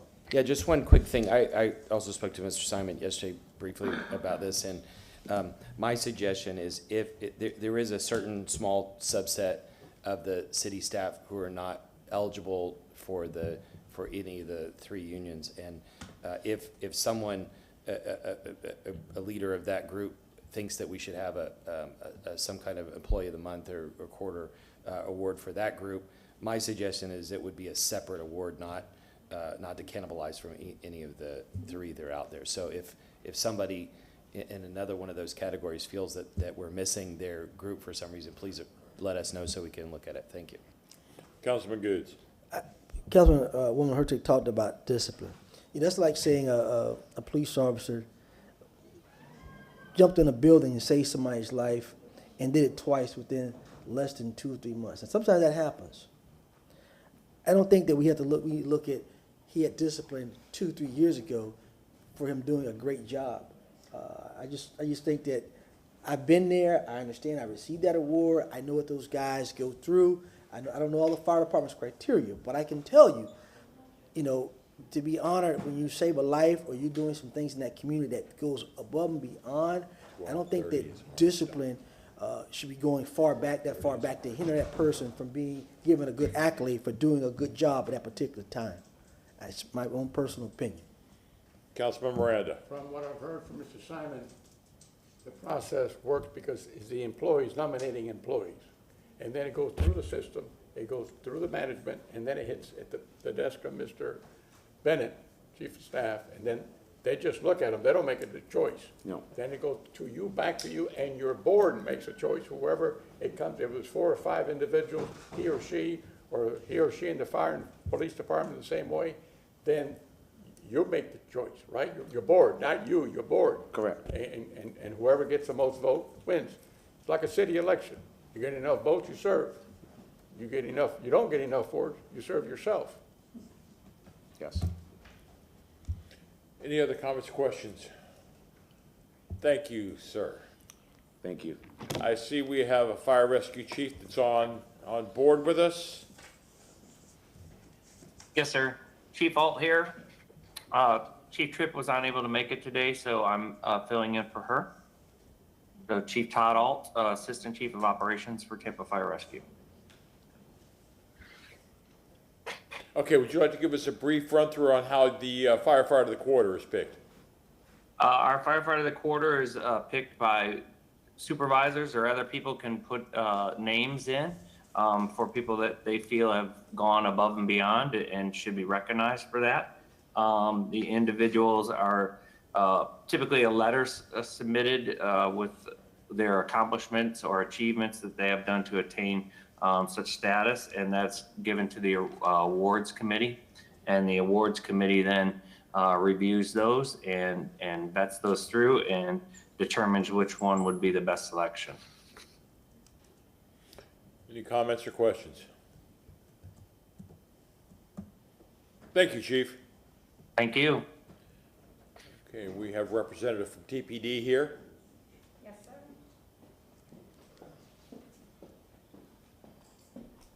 Good morning. Good morning. I'm Captain Kimberly Hill. I'm over the special support, sorry, we just changed our title. So it's now the Special Support Division. I'm the captain over that unit, and I'm here on behalf of Chief Mary O'Connor. So actually, same way Fire just described, anyone can put an officer in for an award. That award goes through the chain of command to the personnel unit. The personnel unit ensures that all of staff receive the awards ahead of time to review. And then once a month during staff, they're talked about with all of the majors and chiefs, and they decide who gets the awards. That's then brought back down to the personnel unit, and we notify the award recipients and have a monthly ceremony. Any comments or questions? Thank you very much. Thank you. All right, council members, we have 10 minutes until our hard stop. We have 5 agenda items left for staff. Do we want to power through those so that staff can go back to work, or do we want to go to lunch?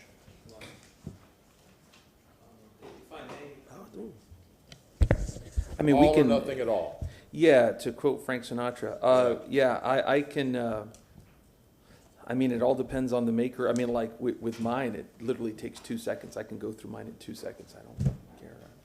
Well, let's go, 10 minutes. Let's do it then. Okay, agenda item number 17, CM 21-71643. To save time, may I, sir? Yes, sir. Thank you very much. So on these, I know there's a memo. 25 is coming along. I was told it's going to be finished up really, really soon, which is wonderful. 24 deals with K-Bar Ranch. To save time, unless if you'd like to speak on that, I can make a motion for this to come back to us for an up, because I like to stay on these two stations in October, the October 20th date. Mr. Vieira? Yes, sir. I think 25 is due to come online at the end of this month, correct? Yeah. Correct, July Yes, July sir. 18th. It should, more or less. Yes, sir. Yes, sir. So that'll be coming, and then 24 is scheduled, I believe, to be K-Bar Ranch. So, but yeah, 25 is almost finished. I was out there, was it yesterday? I was out there yesterday, and it's almost done. And I thank Tampa Fire Rescue and everybody for their, and facilities and everybody for their hard work, because things have been delayed because of all of the challenges we've been having. But that's it. So unless if there's anything else. Comments or questions? Thank you. Agenda item number 18, CM 22. And do we vote? I'm sorry. I second Motion. it for October 20th.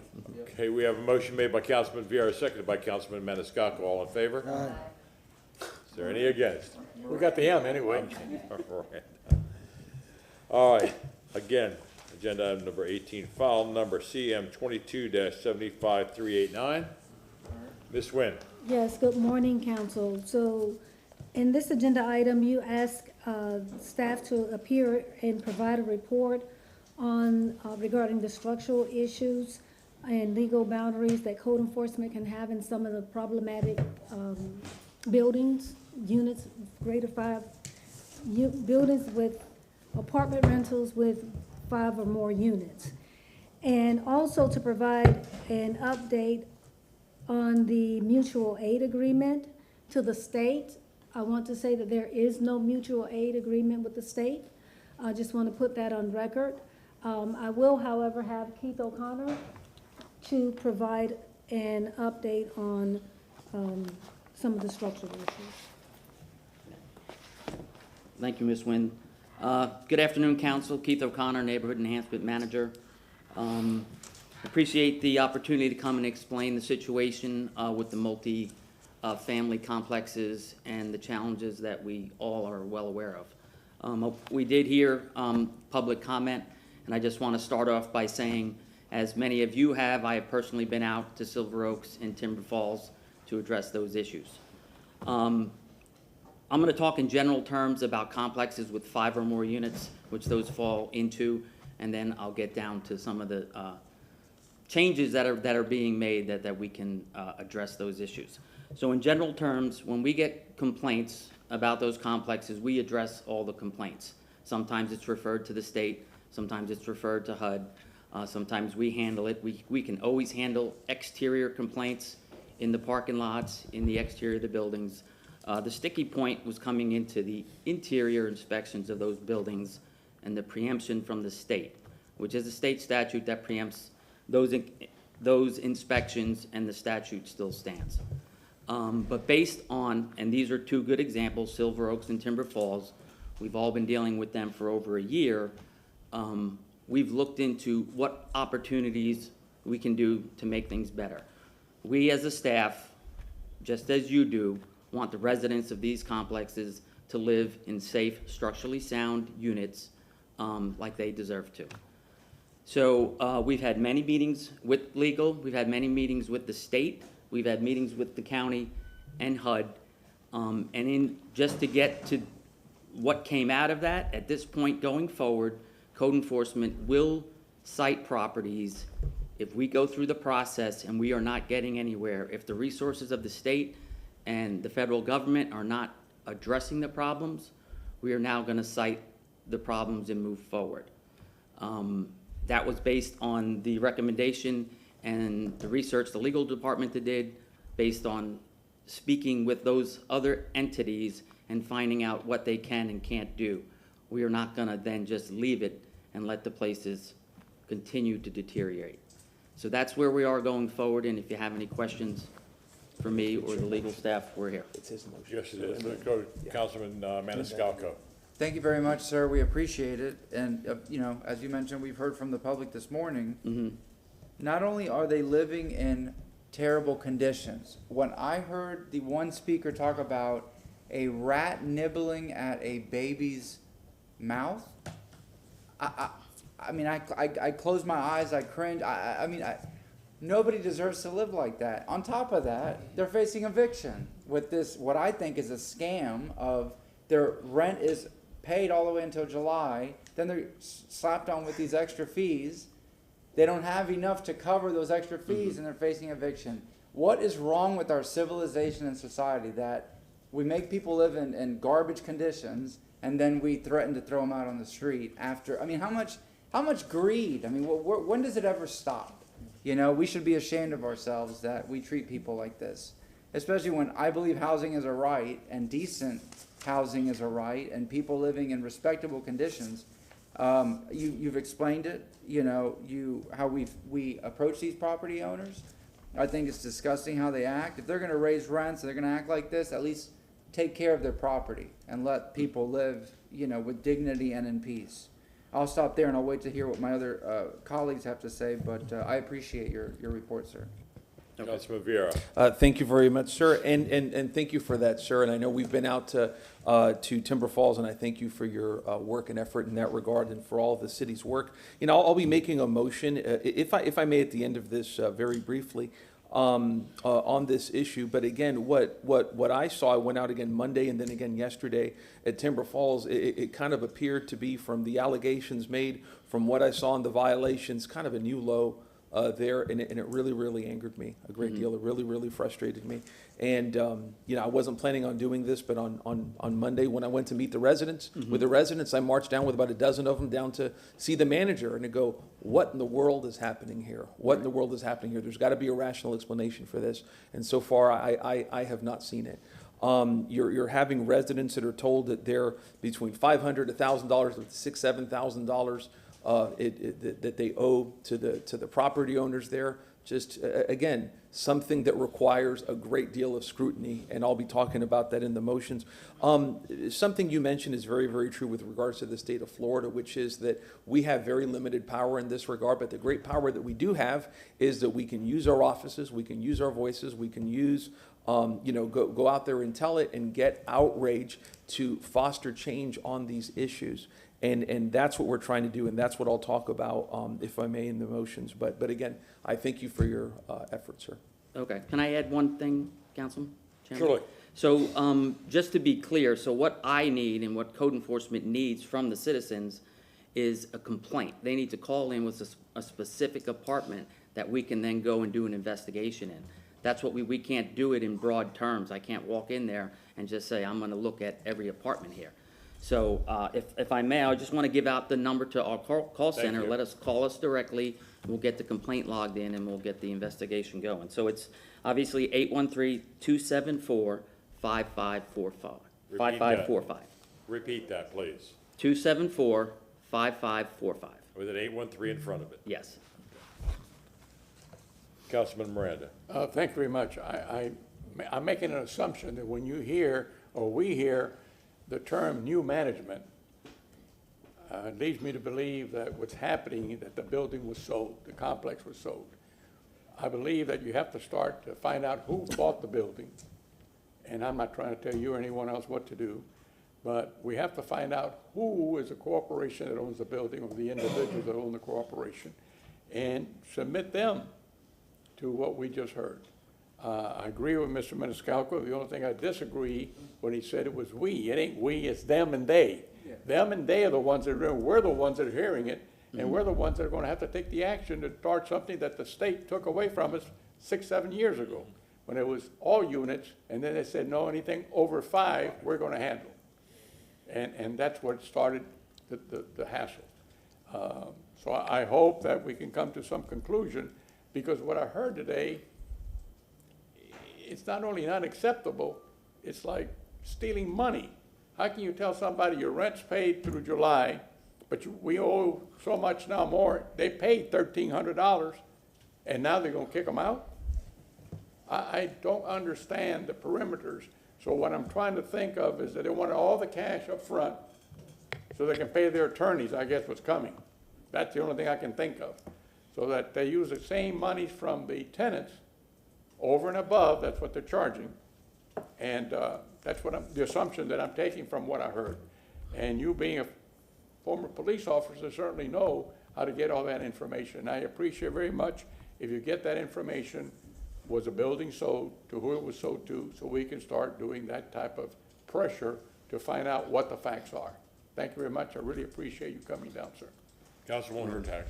And thank you. I can only imagine the time and effort it took to get those meetings just even planned. So thank you for that. Thank you for the work of talking through it, figuring it out. I know we aren't the only municipality dealing with this very same issue. So what I am asking, and I think this will help the public clarify as well, can you just sort of go through a very quick step-by-step process of what citing means? Or, so say I call and make a complaint about my apartment complex. What are the steps that will happen next?